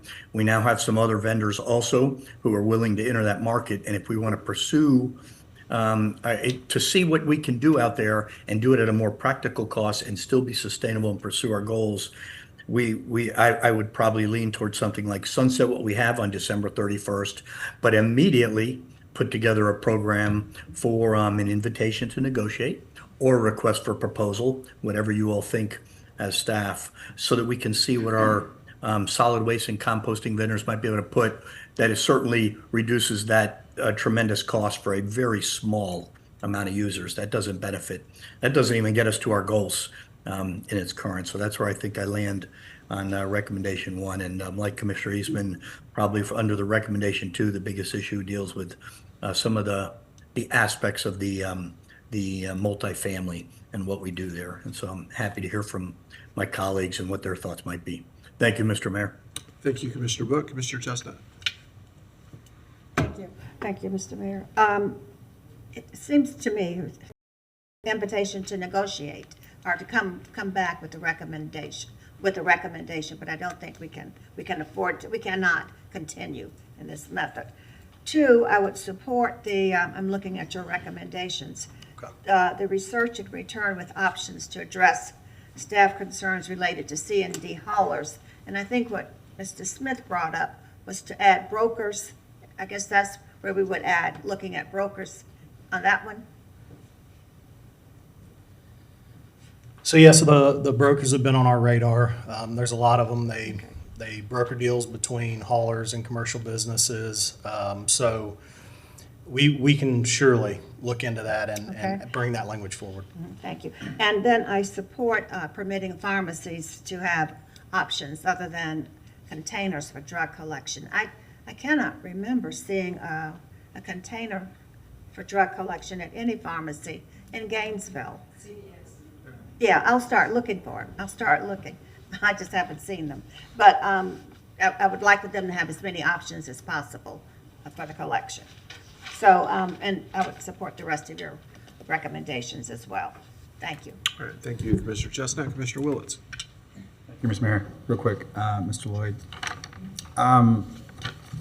So I'm going to start with the cubic yard, the CY, commercial, I guess. So if we move to doing it by cubic yard, theoretically in the future, we can, and it sounds like you're probably advising that compactors would have a different price, because otherwise there would just be this big incentive to do compaction. Correct. I'm just trying to understand the whole, because they charge their per size of whatever, and we would charge them per cubic yard, but their cost to tip is in tons. So I'm just trying to understand what is does that create an incentive for them to make sure everyone is recycling the heavy stuff, glass, that is already very costly to us? Or, I guess overall the glass, since they're tipping by ton, they would prefer all the glass goes into recycle. I think I get that. But where does that fit in when you switch that franchise fee to cubic yard? What do we know about, from data or the industry? What's the force, particularly about the diversion of waste, not merely how we charge for it, but what is the impact on diversion? So multifamily, there's a really high contamination rate. So with the cubic yard, it's an incentive to recycle and recycle correctly. I hope I'm answering your question. Is that the realm that you were going with it? I kind of want to know, because I think it's perhaps not the biggest concern for people, but I live in multifamily, and we already saw the stats. My district, multifamily. Yeah. So the cubic yard simply it shouldn't have an effect on the pricing structure, other than, and I know that's not what you're talking about, but other than just keeping it level across the board, charged from the city to the hauler. Now, when the multifamily commercial stream comes into play, it's much more contaminated. If somebody's walking out and the recycling bin's over here and the garbage is here, that's where they're going to throw it. So we're hoping that by charging per cubic yard, some of the folks will go, okay, we need to really pay attention to recycling, push for better recycling so that we can downsize either A, our dumpster size, or B, our number of pickups weekly.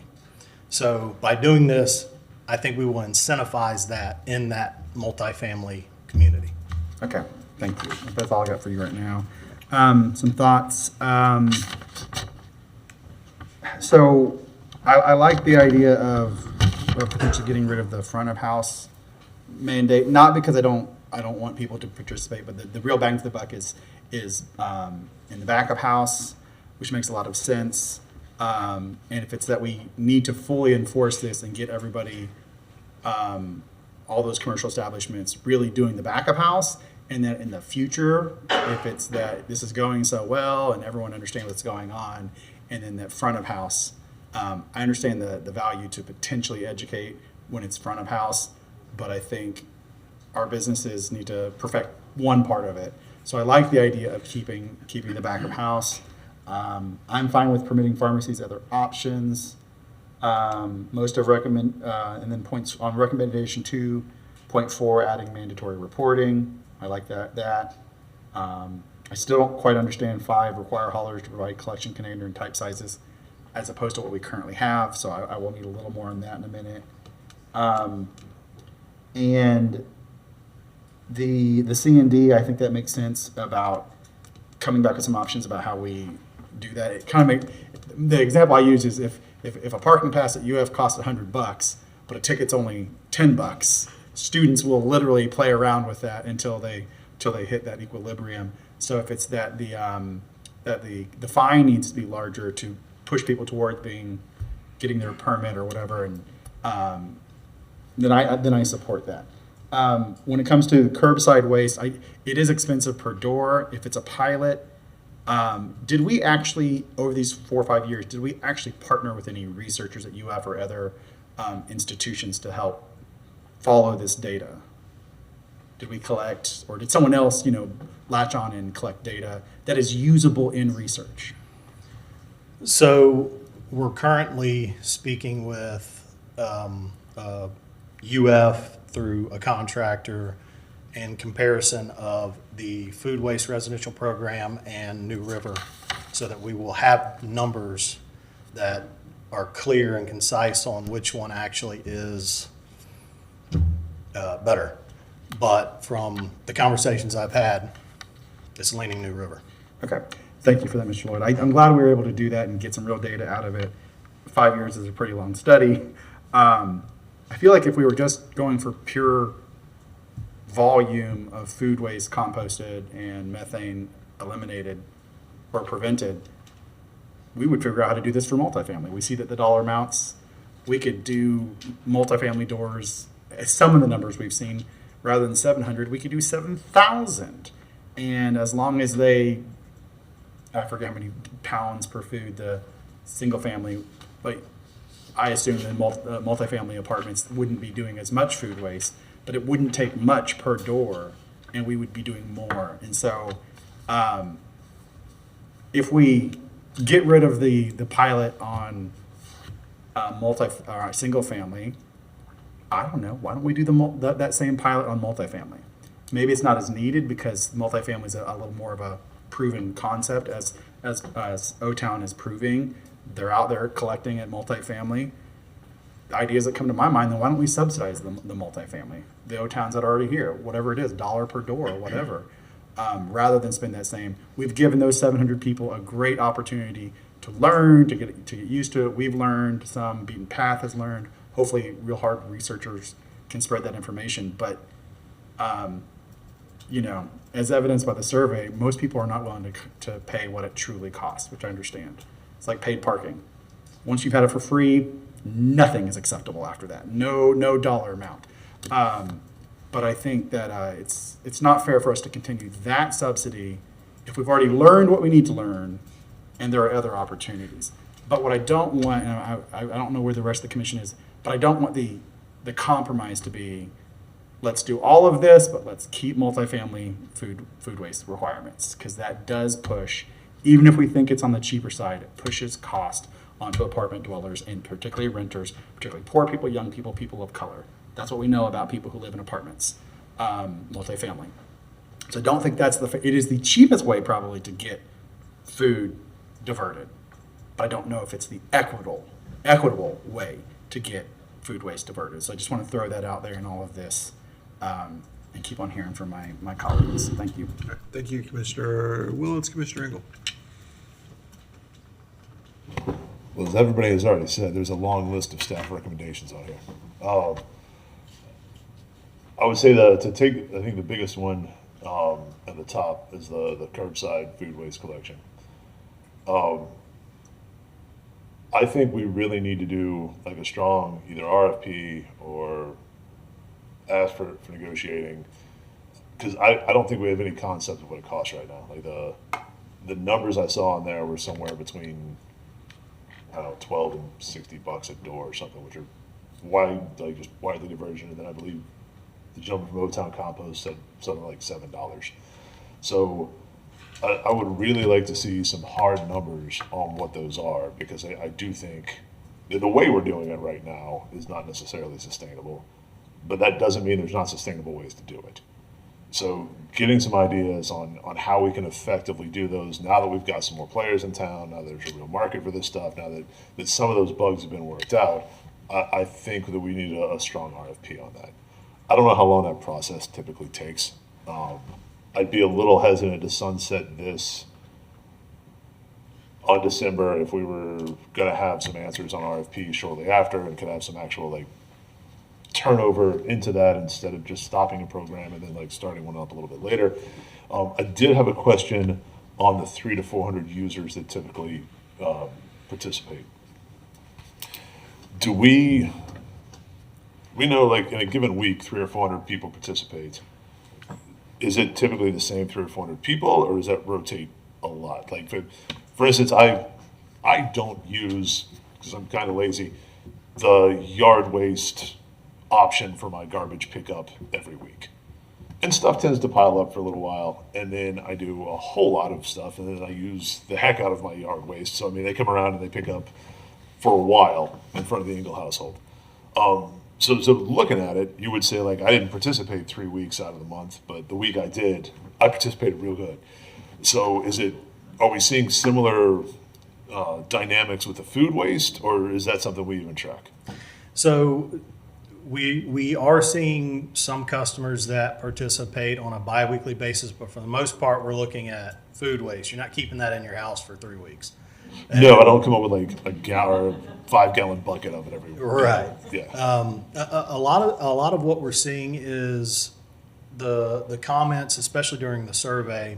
There were a lot of people that are still composting. We have cancellations to the folks who were participating in this, and a lot of the cancellations were, of course, move outs. We moved, but a lot of the cancellations were we started composting in our backyard. So it's a mixed bag of what you get. A lot of folks compost. Once they learn about it, they start doing it in their backyard, and they no longer want to send that off to through our program. And we'll say I do a similar thing with my food waste actually, where like I will cook a whole lot in a week, and then I've got stuff prepared for quite some time. But I generate a lot of food waste when you're going through and cooking. You've got trimmings and skins and everything else that you're tossing out. So I can see where I would have a much bigger week, every now and then than I would typically. So in that, I would really want to see some RFP numbers and see what it was we're realistically looking at on that collection, because so with the numbers we have now are just this huge range. Brian Singleton, Interim Chief Operating Officer. The ITN that's out on the street does allow the haulers to provide numbers for the curbside program. We plan to hopefully be done with that negotiation process in the March timeframe. So March, May, hopefully be back in front of y'all with an award. Hopefully earlier than that. RFP process, if that's something y'all want us to do on top of that, so we have multiple options. We can put what on the street relatively short order. Again, that's going to take a 6-month process is typically to go through any type of process like that. So we're looking at next summer before we have a lot of really good numbers, so we can have a full discussion on how much it would actually cost to do the 28,000 homes, and to see the impacts to the solid waste fund, and if we need to adjust rates or how we make up that delta. I don't know if you can answer this question or not, but the invitation to negotiate we are getting back, I know it's an optional portion of it. Is it an option many people are taking, or are we getting interest in that? I don't know yet. I can't answer that yet. We have our pre-bid meeting next week. So we're very early in the process, and I wouldn't be able to discuss any If details. we could change that invitation to negotiate to like an encouragement to negotiate, so that we're not starting an RFP process down the road, that'd be awesome. But, When we talk to all the haulers that plan to participate, we will strongly encourage them to submit something. We'll make sure they know that the city is very interested in getting those type of proposals back. And, you know, the evaluators will be able to score based on what we see back. thank you. I would say, kind of moving down that list, I am not in favor of eliminating the multifamily food waste collection. It does make sense to me, at least for now, to go ahead and eliminate front of house food waste collection, because I don't think it's especially, well-performing area of this. I've got no problem preventing pharmacies to have other options. I assume that when we were talking about requiring haulers to provide collection container types and sizes, that is going to be because we're now charging by the yard, so we're gonna have to know what those yards are instead of by the gross profits that we were looking at before. So that one's in reference to the ordinance that will bring benefits as good as an exclusive hauler would. So essentially, this would just allow us to identify the collection type sizes, if they have recycling, if they don't have recycling. So that's really what that's pertaining to. All right, yeah, I have no problem with 4 or 5 on that, and of course, hearing feedback from the haulers regarding franchise fee restructuring, it sounds like they're okay with that, and I do think it makes a lot of sense to go ahead and look at having some enforcement mechanism for that licensing requirement that's actually enforceable, and right now, just basically giving them a small enough fine that it's not worth their time to get a license, I don't think is a good practice at all. Turns out I know very little about the world of solid waste collection, so what a broker does and how that works out, I couldn't even give you a great description of, but if they're being part of that, and it makes sense to make sure those are also licensed and legitimate, I've got no problem with that either. I think the two that we're really going to run up with right now is the curbside food waste collection and the multifamily. And what I think makes the most sense kind of moving forward on this stuff is continuing the requirements of multifamily, getting a good idea of what the price is for that curbside, to figure out how it is we move forward with that, and then getting a realistic idea of what enforcement needs to look like moving forward.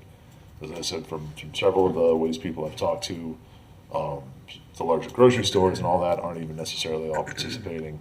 So making sure that they're really enforcing the rules at a reasonable time frame for that. I don't know that you can go out tomorrow and start expecting a whole bunch of multifamily that we haven't been enforcing these on this whole time to suddenly have the infrastructure in place for it.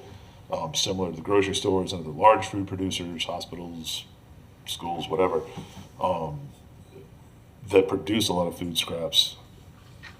I think we need to have a reasonable enforcement schedule for that, and then really start kind of pushing enforcement on it. That's where I am on things. Thank you, Commissioner Engel. So I have a lot of thoughts as well on this, then we'll go back to Commissioner Eastman, then Commissioner Willits. Mr. Lloyd, can you tell us what in the current pilot area, how many single-family households could it have been? It could have been 700 max. So we had 700 people who signed up for the program. We had 683 at our highest point, I believe, signed up. Okay, but could more people than that have signed up in the neighborhoods that they're in, or that we offer it in? They could have, it's just not, they couldn't have exceeded 700. Okay, all right, Yeah. okay. I'm trying to figure out what a potential take rate would be citywide. And we don't really have a way to figure that, it sounds like. Is that accurate? I'm sorry, I didn't catch that. There are about 28,000 single-family homes citywide. Yes, sir. How would we figure out what a potential take rate, a reasonable take rate would be for, if we went citywide, with this?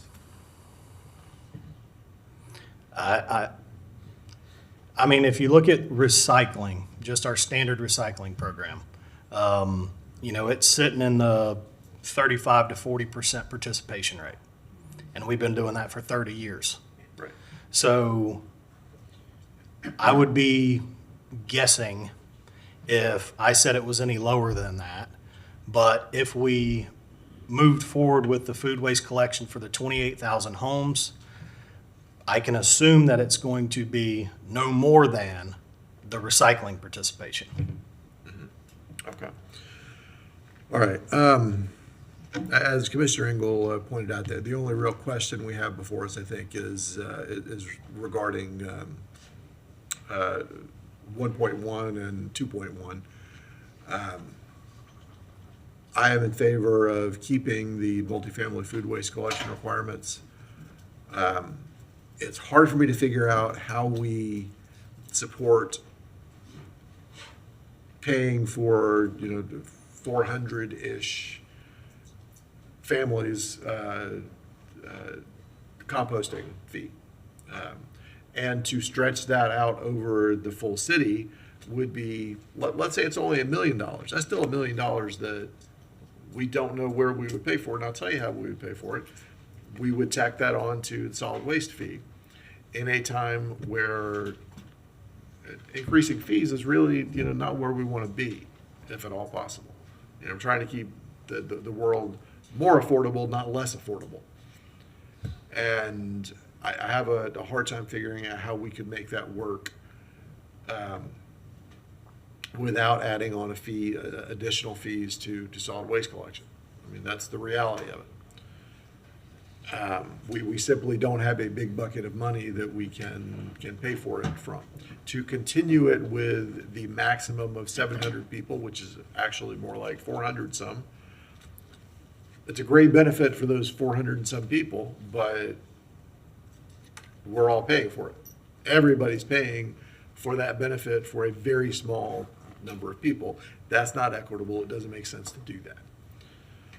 So I would be in favor right now of definitely sunsetting the pilot. And if we can come back and figure out how to equitably stretch, offer it to the whole community. We actually can offer it to the whole community right now because the current vendor is open to adding people who on a personal pay basis. So it's not as if we're shutting down the concept of personal pickup for that program. It's just a question of are 150,000 people going to pay for it, or are people going to pay for it on their own? That's the question before us, and I have a hard time figuring out how to make 150,000 people or 28,000 people pay for the benefit of 400 people. I just don't see how we're going to do that right now. So I'm in favor of sunsetting the pilot. I'm very interested in bringing back ideas about how to make that work citywide, but I don't want to pay for 400 people to get the benefit that everybody else can't get. That doesn't sound equitable to me. I am in favor of keeping the multifamily food waste collection requirement. You make a great point, Commissioner Willits, that is not particularly equitable on its own. But if we reduce the waste that's going into multifamily dumpsters, then they're going to pay less. The multifamily operations are going to pay less to have that hauled off, and hopefully that would even out. So it ought to be revenue neutral, or potentially even positive. So I feel okay about that. Certainly the rest are fine. The front of house food waste collection is probably severely contaminated. I think it's fine to have options for different ways to do drug collection. Everything else is fine, but I don't see how we can continue doing that pilot the way that it currently is. And I do think that we should continue to do multifamily food waste collection requirements and actually start enforcing that. So those are my thoughts on that at this point, and we have a whole lot of lights back on. Commissioner Eastman. Yeah, thank you, Mr. Mayor. I'll say that the pilot program was never intended to be it was always intended to be a pilot program, right? And we see other cities, I mean, Minneapolis has expanded out citywide to an opt-in program. Austin has done it for single family. And when I look at other cities and how they've approached this sort of thing, it looks like the sort of lowest hanging fruit, the where you get the most food waste for your buck, is back of house for large food providers is more common than the other ones on here. It tends to work pretty well. Restaurants can teach their staff how to divert the food that's coming into the back. Single family tends to work well. Multifamily, there tends to be some hiccups to it. It's harder to not have contamination. You have, especially in Gainesville, you have people that go through their leases. I think there tends to be just more turnover in multifamily. And so it gets complicated. That doesn't mean that you don't have the collection requirements in there, and I agree we should keep the collection requirements in there. I want us to figure out, I mean, there's lots of ways that they've done single-family composting programs across the country, and we're kind of looking at it as, do we keep this very expensive per-house pilot program? Do we expand citywide to 28,000? And I think that there's lots of things in between all of these that, and now when we first started this back in, I guess it was 2021, we first started this 4 years ago. A lot of other cities were looking at this. A lot of them have expanded out. This has become much more, standardized across the country. I would like for us to continue to take a look at it. I don't know, as Commissioner Engel pointed out, do we sunset the pilot program and then have a conversation after we get numbers, which would be June, July, I think you said. There's a large gap within there. Do we continue the pilot program? I'll say that we did that as a sole source procurement with a single provider using a grant from the U.S. Department of Agriculture, or was it the EPA? I think it was USDA. I would love for us to actually get some good numbers back and to see if we have more than one provider that's in town now. I think that number could come down, and that single provider would, I think, could bid on it at that time. But I'm still open to figuring out how exactly we deal with the pilot program. And I do think the pilot program, at some point, we do have to figure out what comes after the pilot program. Pilots are not supposed to exist forever. And what that looks like. But I'm glad to hear that it does sound like I have a number of commissioners who want to continue to have the multifamily waste collection requirements in there. And just to point out, this is all upside. We've not really enforced any of these ordinances to the point. And when we do, we will get a lot of feedback from the restaurants, from the multifamily apartments, from everyone else. But I think making a clear statement that we want these ordinances to stay in there and that we want these enforced hopefully means that we will start having that going forward. And I think that's good. On the pharmacies portion, so I actually walked through with Publix. They did a walkthrough with me and showed me where the bins come in, showed me the mail, where they mail it in. I kind of prefer the bins myself. The CVS, no matter what we do, CVS will continue to have the bins. Walgreens will continue to have the bins. We are, according to Publix, the only city that requires the metal bins for drop-off. And to me, this is less of a zero waste issue and more of the main way that children get access to opioids or prescription pills is they find them in their parents' medicine cabinets.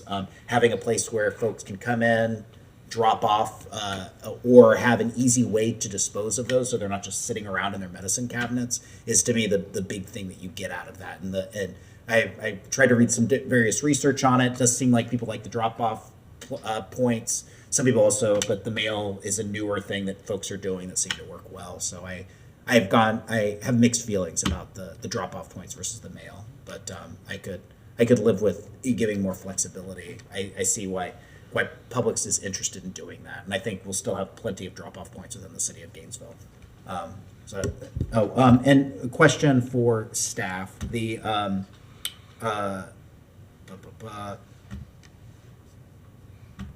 are there? You asked for us to provide feedback or direction from to staff regarding the franchise fee restructuring. What kind of direction would you like for us to give? Is it direction like we could say? You've heard from us say, we've heard feedback and continue to research. Would you like clear direction? I mean, I think there's clear direction from here that this is something we would like to do. Would you like the motion to include continue moving forward? What kind of feedback would be helpful for you all in that last portion? That's the feedback we're looking for. Is it, should we move forward with it? Or you guys say, go ahead and move forward with it, or don't move forward with it? So just, yes, that feedback would be great. Clarity. All right. All right, perfect. Thank you, Jerry. All right, thank you, Mr. Mayor. Thank you, Commissioner Eastman. Commissioner Willets. Thank you, Mr. Mayor.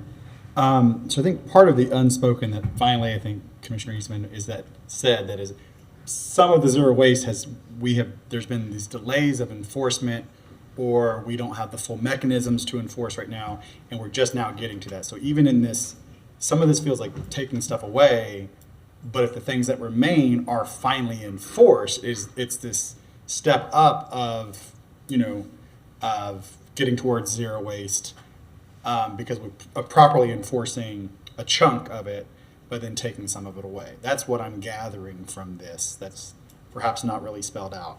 So I wanted to hear a little bit from staff about, I hear that we've been enforcing food waste collections evidently since June 2024 in multifamily. Do we have what are the number of siding complexes that haven't been doing it? Exemptions given, because I know that the city manager or their designee can exempt certain commercial properties if it turns out they just physically do not have the space to have a separate collection. So how many of those exemptions have been granted since June 2024, or how many, whatever it is, the citation or instructions that someone is not in compliance? Before I get into that question, Commissioner Eastman, in regards to the franchise fee restructuring, if there is a desire for us to switch this structure, we would like direction to continue moving forward with that.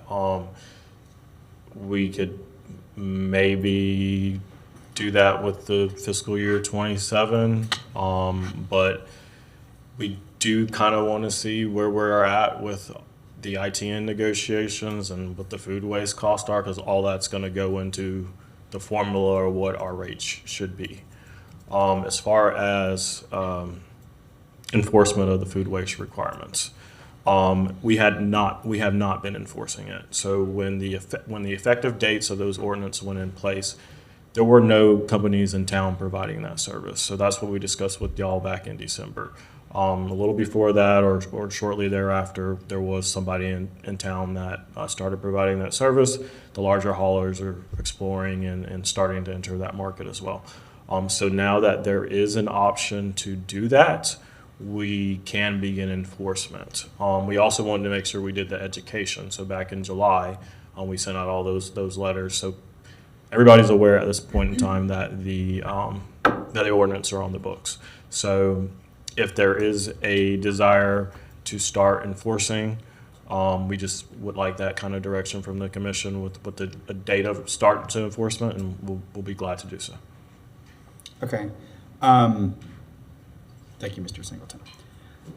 So our ITN does not currently have a mandatory, the companies don't have to bring forward curbside food waste.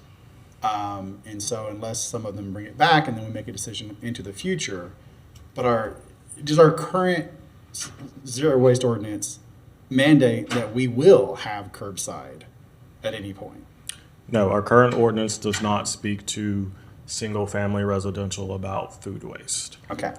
Yes, the ITN is optional for the vendors to provide a response, but concurrent to that, we can issue a standalone RFP for food waste or it might be an ITN to see, what kind of options folks might provide as a solution. Okay. So I really have a problem forcing the least among us to deal with curbside until we have, until we say that everybody has, or, not with curbside, but with multifamily food waste as opposed to curbside single-family food waste. How are we going to tell people the 38,000 units of people who have the least income, who are more likely, to be young, more likely to perhaps not speak in English, perhaps more likely to be people of color? How are we going to tell them that they have to do the thing that's best for the planet, but everybody in single family doesn't have to? And I know you don't have to compost, but you have to have the infrastructure to do it. You have to have the cost, the burden. How do we tell people in multifamily? How do we tell people in apartments that they have to do that? They already have to have sprinklers in their system. Single-family homes don't have to have sprinklers for fire prevention. And we changed our fire, how we collect our fire fee to burden people who live in larger complexes. How can we, and I know it's not very much. If it's $2 per door per month, hey man, if we can provide it, it sounds great, right? Or mandate it. But I just don't think it's fair until we get that, till we get something that says everybody in this city is going to do it. And at that point, it'll probably be cheaper for the apartments. It'll actually be more equitable if you do it, because it'll be cheaper per door in multifamily, but everyone else also has to do it. We have this shared goal. It'll be more equitable if we mandate everybody. But mandating only the multifamily, I just don't think it's fair. I know that current Vision Zero already, that's what I was thinking about, saying, oh, let's just kind of the low-hanging fruit. And the more I think about it, it's just not fair to make people in multifamily have to do it, have to have the infrastructure, when everyone else doesn't have to. So this is what I'm getting hung up on. I like the general idea if we did everywhere. I'm glad someone mentioned Dr. Elaine Ingham. She's amazing stuff. If you've ever watched way too many YouTube videos about composting and microbes versus fungal communities and what is best for it, it's amazing science. Everyone's right. We should be composting everything for the sake of soils outside of the city. But soils inside the city, we don't do as much farming inside the city. Anyways, I don't know that I can support all of this because of the multifamily, of keeping it. Not that I want to eliminate it. It's just not fair. It is not fair at all to tell people who live in apartments, you have to bear the burden of us wanting to reduce emissions. That's all I got on that, but I will add the emissions that come out of New River.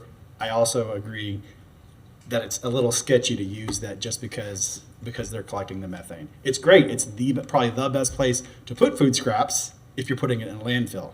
Great, I get that, right? We have like the best option for landfill, but I don't like that. The math on it is a little less than the believable. Thank y'all. Thank you, Commissioner Willits. Commissioner Book. Yeah, so, in thinking, I thought probably a motion was coming, but it sounds like we have some relative consensus among at least these areas of recommendation 1 and 2. So I did send a motion to the clerk that just deals with the first part, because it does sound like we're kind of landing in some common ground related to food waste. So I'm going to make this motion, Madam Clerk, if you'd like to put that up on the screen. And really what it is, it's designed to do is let's see how we can take the pilot, and it was a pilot, and improve upon it. And the way you improve upon it is you do something in a way that benefits more of the community, not 400 to 700 members. We got to see. It's got to be practical. It certainly has to be fiscally responsible. And it's got to improve, and help us gain towards resilience and sustainability goals. So I don't know if you're able to put that on the screen, or it may be on the screen. I can't see that. Is it on the screen? I see a shaking head. Yes. So, thank you, Commissioner Willits. The section 1 and 4 on there are exactly what's in our agenda. I added section 2 and 3, which says, this kind of builds on what Commissioner Engel was talking about. We need specifics to know if we can go forward. So whether that's a invitation to negotiate or a request for proposal, then let's find out. There are more vendors now who want to do it.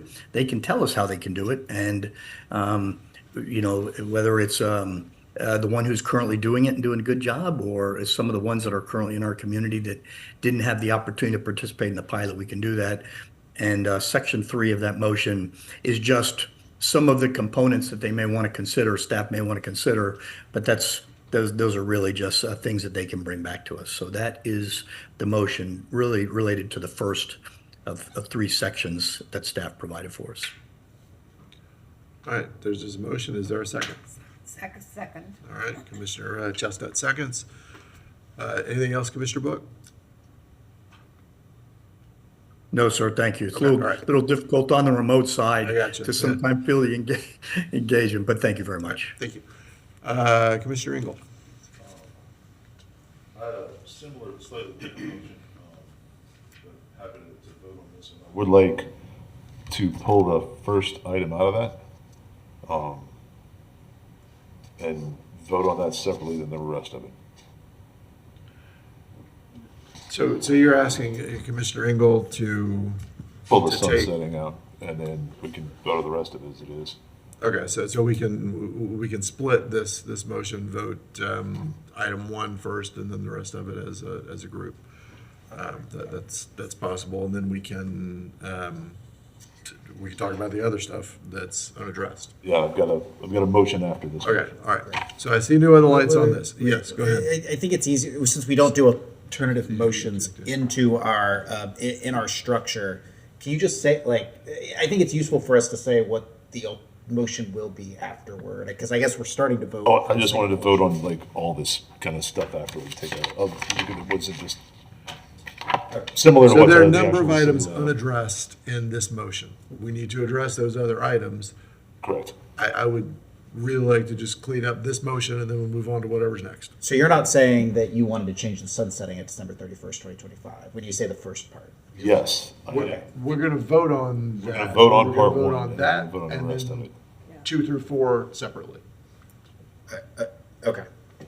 Just split the motion is the more, okay. All in favor of the motion on the screen, item 1, please say aye. Aye. Aye. Aye. All opposed? Nay. All right, so that passes 4-2 with Commissioners Eastman and Engel in dissent. The motion on the screen, items 2, 3, and 4. All in favor, please say aye. Aye. Aye. And all opposed. All right, that passes unanimously with Commissioner Duncan Walker absent. Okay, would anybody like to make a motion on the other stuff? Yes, could we roll that last slide back, that staff's recommendations on it, please?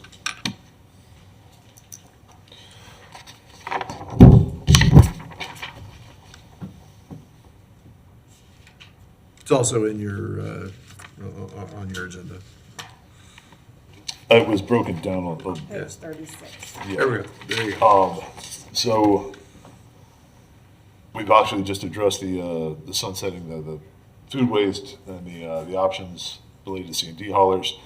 I'd like to make the motion that we approve the rest of staff's recommendations with the exception of, we'll call it 2.1, the eliminate family multi-food waste, because I assume that we're gonna have a little bit of a split on that as well. So to give anybody that's got a problem with that a chance to vote on that separately, that would clean up everything else that we needed to address.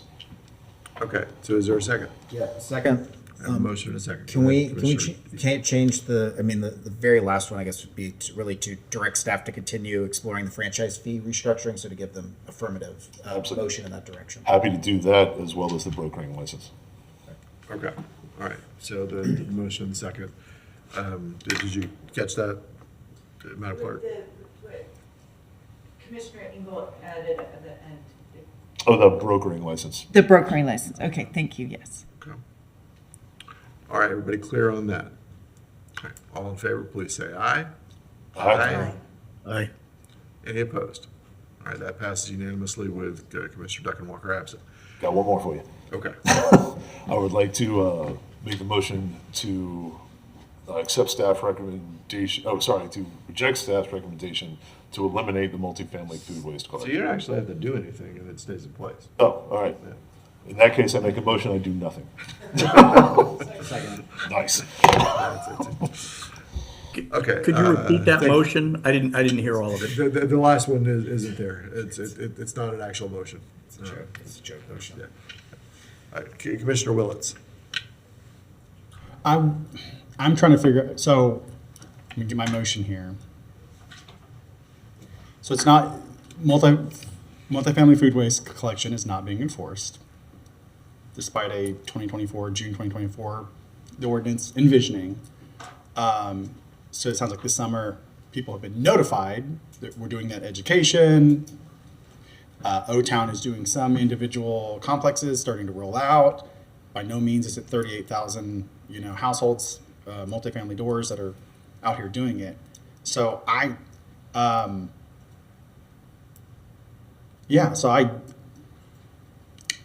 want to, at minimum, I move to postpone enforcement of multifamily food waste collection until we get back the proposals or the invitations to negotiate, until we get them back and make a decision, yes or no, on that. I know that's two different related things, but that's my motion. Is there a second? Let's second it, because I wanted. Okay, all right, so we have a motion and a second. Go ahead and ask your question on that, and then we'll get to Thank the you. next person. I think that earlier Commissioner Willits talked about really adding in a research component and setting this up so that we can really gather good data is what I would like to see. I'll pass that on to staff. Okay, all right, thank you, Commissioner Chestnut, and Commissioner Willis, did you have something to add to your motion with that, or is that? I think that's separate. Okay, all right. Okay, Commissioner Book.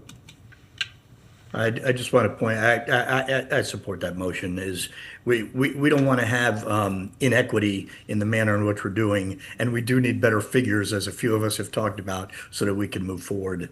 Have we involved Dr. Zhu and the expertise that she brings in the networks to any of these components? Because I believe they really fall in line with our bigger picture. That's just a question for you, Mr. Manager, or staff.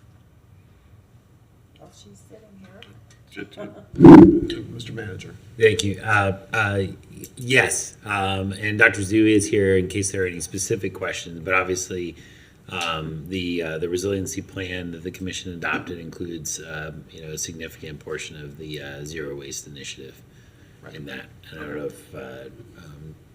if the commissioner had any specific questions for Dr. No, Zhu. I think that's critical, and if as these motions are made, I think they come with kind of some implicit thought that utilize all our city staff that have expertise in these arenas, and she has one. So if we're putting out invitations to negotiate, if we're looking for other best practice, we need to use her in our networks or other staff that you have, available to you as part of that when we come back. So we really have a really complete picture. The education, the complexes that I think Commissioner Willits was speaking about is critical. Some of the people we've met with are telling us the apartment complexes, in spite of our best efforts, maybe they have transition, attrition, who knows, but they are just not fully aware of what we have, and we need to tell them. So we need to do a really good job educating them. There are two complexes I think we should just point out that are voluntarily complying right now. One of is Brookwood Terrace and one is Villa Ravine. There may be others. Those are the two I'm familiar with in Northwest Gainesville. There's more. Commissioner Eastman may know of some others also, but I think it's important by highlighting those that are doing the job, that may encourage others to do more of that job. Thank you, Mr. Mayor. Mr. Singleton, you need to add something there. 2 points. Dr. Zhu is an evaluator on the ITN. We will include her on the RFP process as well. And then if there is a desire to begin enforcement for the rest of the components of the zero waste ordinance, we would like a time certain date on that as well. Okay. All right, so that's a whole lot of things going here at once, as with all of this, frankly. And before we go any further, I'm going to ask that the next time we bring forward a boatload of recommendations, that some of which are connected and some of which aren't, we rethink it and bring forth things that are connected and come another day with the things that are not connected, or a different item on the agenda perhaps, because this is all over the place and it continues to be with what we're doing on the dais. And I don't think that is the best way to handle the business, but here we are, we're doing it. All right, Commissioner Engel. Just for a little clarification of why I ended up where I am on not eliminating the requirement for multifamily. One is we're talking, from every number I've heard, a very small amount of money. So So it was a couple of bucks per door. And that couple of bucks per door isn't even really a couple of bucks per door, because it's a couple of bucks per door minus the savings that are coming out of the solid waste side of things. That's not a model you can use on single family. It's not a similar thing. Like literally it's coming piece for piece out of the two of those. So you're looking at a very small thing. It's the same thing with our recycling. Right? Like we just have a different model for how recycling works in multifamily than how we do in single family. And you're not going to make those two things add up. And again, like you kind of said, you probably come out a little bit ahead on the recycling costs with multifamily because it just makes more sense to handle things that way. These are people that are least likely to, this is the lower end of the spectrum monetarily, right? Like these are not the highest income people in town. So there are many people that struggle in single family homes, as well. But mostly, I think when you look at that small a number, even if it comes out to a bucket or something like that, I don't think that what we're charging the landlord or owner of that building to have that garbage picked up transfers as a one-to-one to the expense to the people living in that apartment, right? I don't think if we cut our taxes by $1 million next year, the landlords will call up all their tenants and be like, hey, great news, we've got lower costs now, we're gonna pass all these savings on to you. I think that they charge what they can get for those apartments, and that's the number they charge. If they thought they could get more for them, they'd be charging those numbers. So when we're talking about a number as small as a buck a door, or potentially revenue neutral, I think this is low-hanging fruit that causes very little actual burden on the people that are living in these apartments, both because it's going to be a very small number in total once you take out the negating of factors of the losing the less expensive in solid waste, and the fact that I don't think it's a one-to-one pass on from the fees that place is paying onto renters. It makes sense for me to keep those multifamily requirements in place, and the fact that we've had them in place for 2 years now, whatever it is. I'm very happy to work on some actual numbers for enforcement dates. I don't know what is realistic, and I don't know that me coming up with a date on the fly on the dais makes special sense unless we've got some recommendations on that. So I don't know if that needs to come back at a different date or if somebody else wants to take a poke at it. But I'm happy to move forward on some of those once I've got a decent idea of it is. But anyway, that's why I am where I am on the multi-food waste collection. All right, thank you, Commissioner Engel. I'll go back around in a second. That's much of what I was going to say is that done right and implemented correctly, it ought to be revenue neutral or darn close to it for multifamily, because you're reducing what goes in the dumpster by putting it into food waste collection. And yeah, that's what I'll say about that. Commissioner Willits. As someone who actually lives in multifamily, let me tell you a little bit about why I don't have the same thoughts. Dumpster sizes are not, single family, your personal bin, you don't have to size for your biggest, your biggest week, your biggest day, right? Multifamily has to be prepared for fluctuations, right? In your own personal home, you can hold your trash longer, right? You could be like, well, I'm gonna hold it, whatever. That's not the way it works in multifamily. When the dumpster's full, people don't say, oh, I'm gonna hold my waste in my apartment till the dumpster gets dumped, right? Because dumpsters already have to be, because we've mandated it as twice a week, we've added cost as part of the zero waste. We've added the cost. And so already multifamily has scaled down potentially dumpsters because it's twice a week. Scaling down further, food waste is the heavier portion. It's not the bulky portion. And this is why earlier I talked about when we talk about, weight versus, volume. They charge, the haulers charge the complexes not by weight, but by volume. Food waste is the heavier end. There is not as big a bang that you think when food waste is basically it's wet, right? If you dried it out, it's not heavy at all, but it is not as bulky as you would think, and so I don't think there's that much savings. The numbers we saw that were just thrown up do not include startup cost. Having a pail in every single house and the infrastructure. If any of you went and toured O-Town, where they've been doing it, you have to have facilities on site.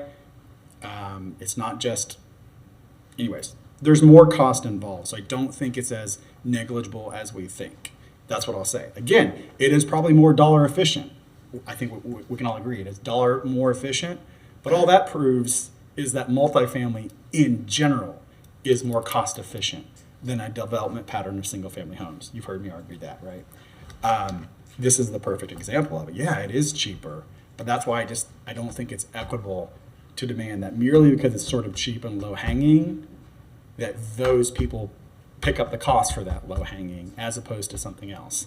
If we were prepared, we're going to roll this out everywhere, all citywide, then I'm prepared for it because then it's equal burden. So I'm still, that's why I want to postpone this until we at least have that information in hand to make that decision. If we say, oh, there's no way we can roll it out to every curbside, every single family, that's where I'd be at. That's where we can make that decision and say, is it fair or is it not?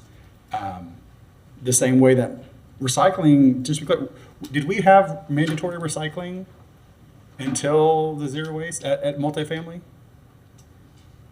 No. Right? We did not mandate recycling at multifamily until the zero, or at what point did we finally mandate recycling at multifamily? I believe it existed before the new zero waste ordinance. Okay. But was it the same time we had access to curbside recycling everywhere?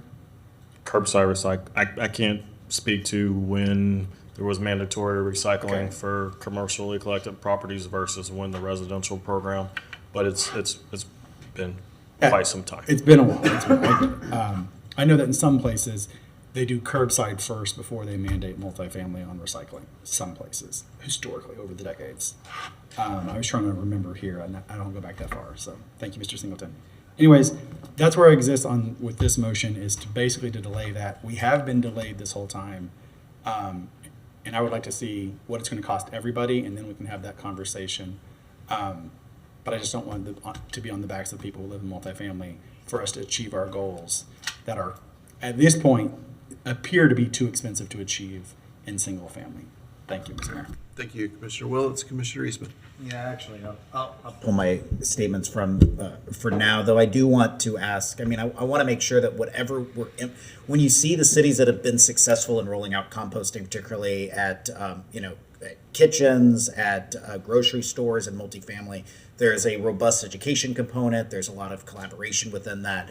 Our solid waste, I mean, not to air dirty laundry, but our solid waste department is restaffing up, right? And I want to make sure that we have folks that are capable of doing it. And so you asked for timelines of enforcement. I want to make sure that we don't throw out a timeline of enforcement, but then, like, for instance, with restaurants in particular, I know restaurants that currently do composting, even though it's not being very strictly enforced at the moment.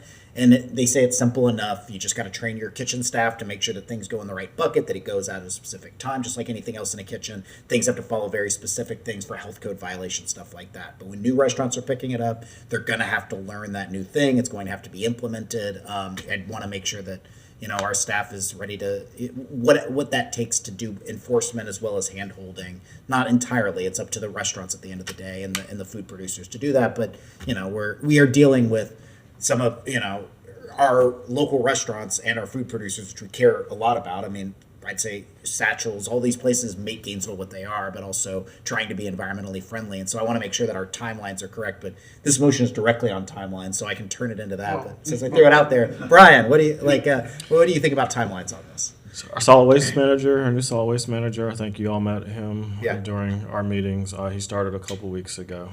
He's in the back of the room with us. I would be comfortable starting enforcement right after the first of the calendar year. I think that gives him enough time to really understand what's going on. The rest of our solid waste team is fully staffed. Maybe one vacancy. Congratulations. That's great. But I'd be comfortable. Great. All right. So do you want to, Mr. Manager? Sorry, it's just 1997 is when we started doing mandatory commercial recycling. Wow. So mandatory commercial placement of bins, not necessarily actually recycling, but yeah. Okay. Commissioner Willis, would you restate your motion just so everybody's clear? Move to delay enforcement of multifamily food waste collection until the city commission is presented the proposals from either the RFP or the ITN for curbside food waste, in essence, the single family. Okay, all right, thank you. I see no further lights. All in favor, please say aye. Aye. Aye. That's, and all opposed? Nay. Nay. All right, that fails 3-3 with Ward, Eastman, and Engel in dissent. Okay. That's it for that item, correct? We've gone through all the pieces. Okay, all right. No. No, go ahead. Commissioner. So I would like to make, I guess probably need to press the button. I would like to make a motion that we begin enforcement after the first of the calendar year. Is there a second? Second. Commissioner Willetts. For what? We got a very big ordinance with a lot of different pieces and lease transition plans. What part? Tell you what, let me withdraw that motion and say that I would like to talk with staff and in a upcoming meeting, have a good idea of what an enforcement plan would roll out, not only to include the multifamily, but across the board with large producers and restaurants and the rest of that stuff to have a real plan on what enforcement would look like. Okay, can I finish, Mr. Mayor? Sure. Okay, so thank you for answering. Thank you, because I think there's a lot of different pieces in it. Sure. At the same time that, you know, the front of house, the food waste, there's some big opportunities to really start diverting stuff if we finally say, this is the law of the land, and that they've got the staff and they go send it. And I would say that delaying the multifamily enforcement would actually give staff more time to be focused on these other things, like the restaurants but anyways, thank you. There's a lot in it, and I think we need to hear from staff a little more about the individual pieces. If some of it, we're ready for all of it. If they're ready for all of it and we hear back, fine, we'll make that decision. Thank you, Commissioner Engel. Thank you, Mr. Mayor. Thank you, Commissioner Willetts. Commissioner Eastman. I withdraw. I think I agree with that, though. I will say that staff did ask us for more clarity on enforcement. But I do think, historically what we have done is we have passed ordinances and then allowed staff the discretion about enforcement at that time. We can have more conversations about that and then bring that up at a future meeting if necessary after those discussions, if staff is comfortable with that. I know that's not the clarity you all asked for, but a lot of stuff. Yeah, for sure. Okay. All right, I see no further lights. So we're going to move on from this item. Thank you, everyone, for your time and attention on this. It was a lot. We did a whole big basket of stuff, so thank you. Madam Clerk. Mr. Mayor, we're on to member comment. Commissioner Willetts. So I was concerned, about the Santa Fe Street license agreement. Back when we voted on that, I should have then realized I had some concerns. I regret that it didn't seem like we had as much community feedback ahead of time. 12? No, not 12th. It's you're thinking 10th, 12th. It's a two-way pairs. Northwest 4th Ave and a piece of Northwest 5th Street on the backside of Santa Fe on 6th Street. And so it's different than a right-of-way vacation, and right-of-way vacation has a little more beefiness in regulation about what's supposed to happen. And I feel like this license agreement doesn't have that same what you have to do in order to do it. And I think we need to beef up whatever it is so that it looks a lot more like a right-of-way vacation. So that the similar, whether it's the notifications, the processes, when it comes to us, how it comes to us, even that it come to us at a commission meeting as opposed to a GPC? Because does right-of-way have to be in a commission meeting, Mr. Manager? Yeah, Mr. Mayor does, yes. Okay. Did we do the Santa Fe, did we do that at a meeting, at a city commission meeting or a general policy I committee? believe it was a regular city commission. I think it was. It was a commission meeting. I think it was. It was a regular commission meeting. Thank you, Mr. Tinkle. I just want it, I want it to mirror that process, preferably hear it once, hear it twice. I do think it was a little sudden. Sounds like Santa Fe had plans for a very long time, and they've been talking to staff, but it really, for me, it came up, whatever, the week before. It was not enough time to really understand for me. And I think it needs a little more lead time, or that it's 2 meetings, or that it's at a meeting and it's announced the same way as ordinances, something that's a little more than neighbors find out on a Friday when it gets published and they got to scramble before a Thursday. I think there needs to be something much more like a right-of-way. So I don't know if that's my motion or if someone has a better way of, or staff can kind of help me understand how it fits So do in. you want to reconsider that item, or is this for the future? I mean, I would love to reconsider that individual item, but I thought it's already been signed. The contract, the agreement's been signed. So I don't know how we can undo that. That's above my brain power for right now.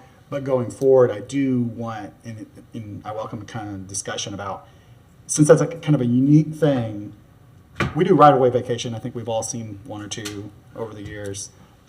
Commissioner Chestnut, probably a few more. But if we could, if our policies could mirror closer to right-of-way vacation, because it's more similar if we're giving up some rights for 30 years or however many, 40 years. Thank you. Mr. Manager. Mr. Mayor, I hear Commissioner Willard's concern, and I think as this commission is probably aware, the license agreements are pretty rare. In my 13 years with the city, I think we've only done about 2, including the Santa Fe license agreement. There may be one third one I'm forgetting. One option, if the commission wants to potentially provide some a more laid out process, would be with your real property policy. We have right-of-way vacations that are already in the land development code in your comprehensive plan. The real property policy could cover license agreements. It does have a section dealing with easements and when certain things have to come to commission versus what the authority of the manager is. So that could be something that if that's the direction of the commission, we could, I know we have a couple of amendments that we want to make to that policy already, so we could potentially roll that in and bring that to commission at a future date. Okay. Go ahead. Yeah, I think what happened in that situation too is that the public was caught off guard. And I think if we could add a more robust citizen engagement process to that process, can't use process, but if we could add a more robust opportunity for citizens to have some input, because I think that people spoke to me about it as well. They weren't aware. Essentially, it's treated as if it were a vacation. Right. I mean, that's the simple way, because that brings in the same process. Okay. All right. We good over here, Commissioner Eastman. Commissioner Lucas. Hey, I don't know if you want to speak. So he's in order. I got Yeah, it's him. fine. It's fine. Because I actually did want to speak to this, though. I was probably gonna bring it up at our next city commission meeting. But yeah, I mean, we voted on that. I was caught off guard by it was on consent and then pulled off of consent, and it's a big deal to have a fence in a right of way, and I wish we had taken a little bit more time to review it. I do think that there's an opportunity for us to have a conversation with Santa Fe about what the plans are. I have them up on my phone about pedestrian access, things like that. Santa Fe's been a great community partner on a number of things, a great community partner for that neighborhood. And there's a lot of trust and faith for them. And I understand that Santa Fe really, that it is necessary for them to have control of that just for the purposes of having that automotive use there. But man, I mean, it does impact it. It impacts the walkability of that neighborhood significantly with what was put in. So the license agreement requires them to maintain bike ped connectivity along that right of way. They're actually improving the bike ped connectivity, providing a sidewalk that does not exist today. Right So on there are no impacts to on the western walkability side. and bikes on that corridor. Can I ask that we put this item on the next, the agenda for the next city commission meeting instead of just firing off stuff left and right here? We can all be a little more prepared and hopefully make some progress on our understanding of it as well. There was a community meeting last night. I don't know the results of that community meeting. I've had calls, but we've been doing this today. So let's put this on the next agenda so that we're prepared to actually discuss it. I mean, that's fine. I wasn't intending to have a vote on this today. But I do want to make sure that, I mean, Santa Fe needs a right, as it should probably, whatever meeting they're capable of being at. If that's the next meeting, that's fine. If not, that's fine too. Well, Santa Fe and the residents of the neighborhood should have the opportunity to be here and talk about it. Right. So this is the very last meeting that we'll have before November 4th. This isn't a place to advocate on one side or the other of it, but I would just say that this is one that we have an enormous election coming up. Early vote is October 31st, November 1st, and November 2nd. There's an early voting location at the Supervisor of Elections office and the Millhopper Branch Library with Election Day on November 4th. You have sometimes in governmental history, you have these sort of pivot points, and governance issues is one of those. I mean, moving and who is in control of portions of the city, what decisions get made within those portions of the city. I think is it's one of those things that might not be, it's not obvious what comes from what, but I think everyone should get out, make their voice heard, make sure that you get out and vote. Like I said, October 31st, November 1st, November 2nd, and November 4th. And then on a separate point, this weekend is Fest, so there'll be 10,000 people that are coming in this weekend. There is folks that haven't been, I believe, in previous years, I'm not sure we're doing it this year, but the Gainesville CRA helped to fund a tent in downtown. Whatever it is, there's free show that goes on in downtown in front of the Bull on our streetery. Might be the last time you'll get to see it before there's a new before the new streetery goes in and the new architecture goes through. There's a lot of great bands that go on Friday that are local, and then Sunday is basically Locals Day at Fest, where you'll get to see brass band that's playing out there, some country bands that play out there. It's a really great time, really great for our local economy, so I'd encourage everyone to get out and see it. That's all I got. Thank you, Mr. $3.5 million of impact, is that? $3.5 million comes directly into the city, and then Visit Gainesville found that creates about $5 million of economic impact in total. Yeah. Very good. Excellent. And Mr. Mayor, I do believe, to Commissioner Eastman's point, short of me pulling up my signature contract history, the CRA does provide some of the downtown event funding to the Fest as part of that program that you all have approved. Excellent. All right. Commissioner Chestnut. Thank you. One, I'd like to announce a forum following up on the ballot initiative. There will be a community-sponsored forum on the GRU ballot initiative on October 28th at 7 o'clock at the D.R. Williams Fellowship Hall. That is across from the police station on 6th. That's one. Second thing is, and that forum will feature the mayor and Mr. Bolarski. So please join them. Second one is, I heard Commissioner Eastman say that there was a piece of legislation that might help churches in terms of affordable housing on their property. It was Yes in God's Backyard. I wrote it right. I wondered if we could have a staff presentation on that and get that information out to our faith-based community, because there are lots of faith-based groups, churches that have available space.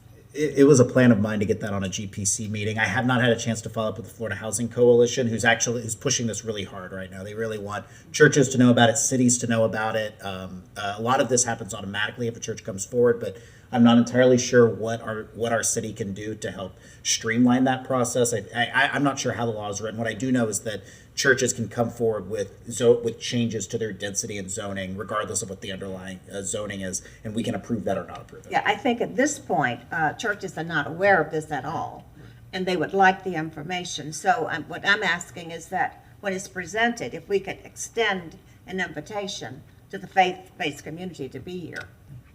Thank you. Very good. Thank you, Commissioner Chestnut. Commissioner Book. I don't know if you can hear me. I'm kind Yes. of getting booted out. I don't have anything further. Thank you. Okay. All right. Thank you. Commissioner Willits. Mr. Mayor, and this is in reference to the YIGB. As AHAC representative to be on a statewide call with elected officials from all those other AHACs, and we talked about it at our last meeting a week or two ago about it. But when I talk to staff, city staff, they seem to suggest that there's nothing we have to change in any of our ordinances, but that it sounds like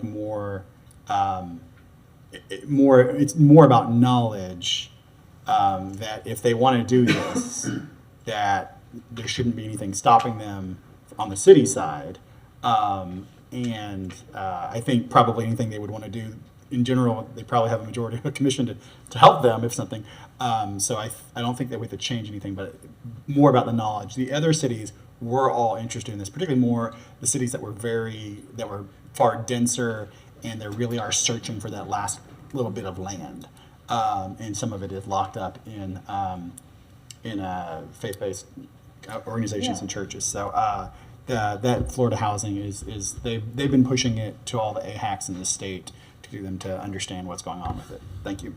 Very good. Thank you, Commissioner Willits. I don't see anything else. All right. Happy Fest, everybody. We'll see you in a couple weeks.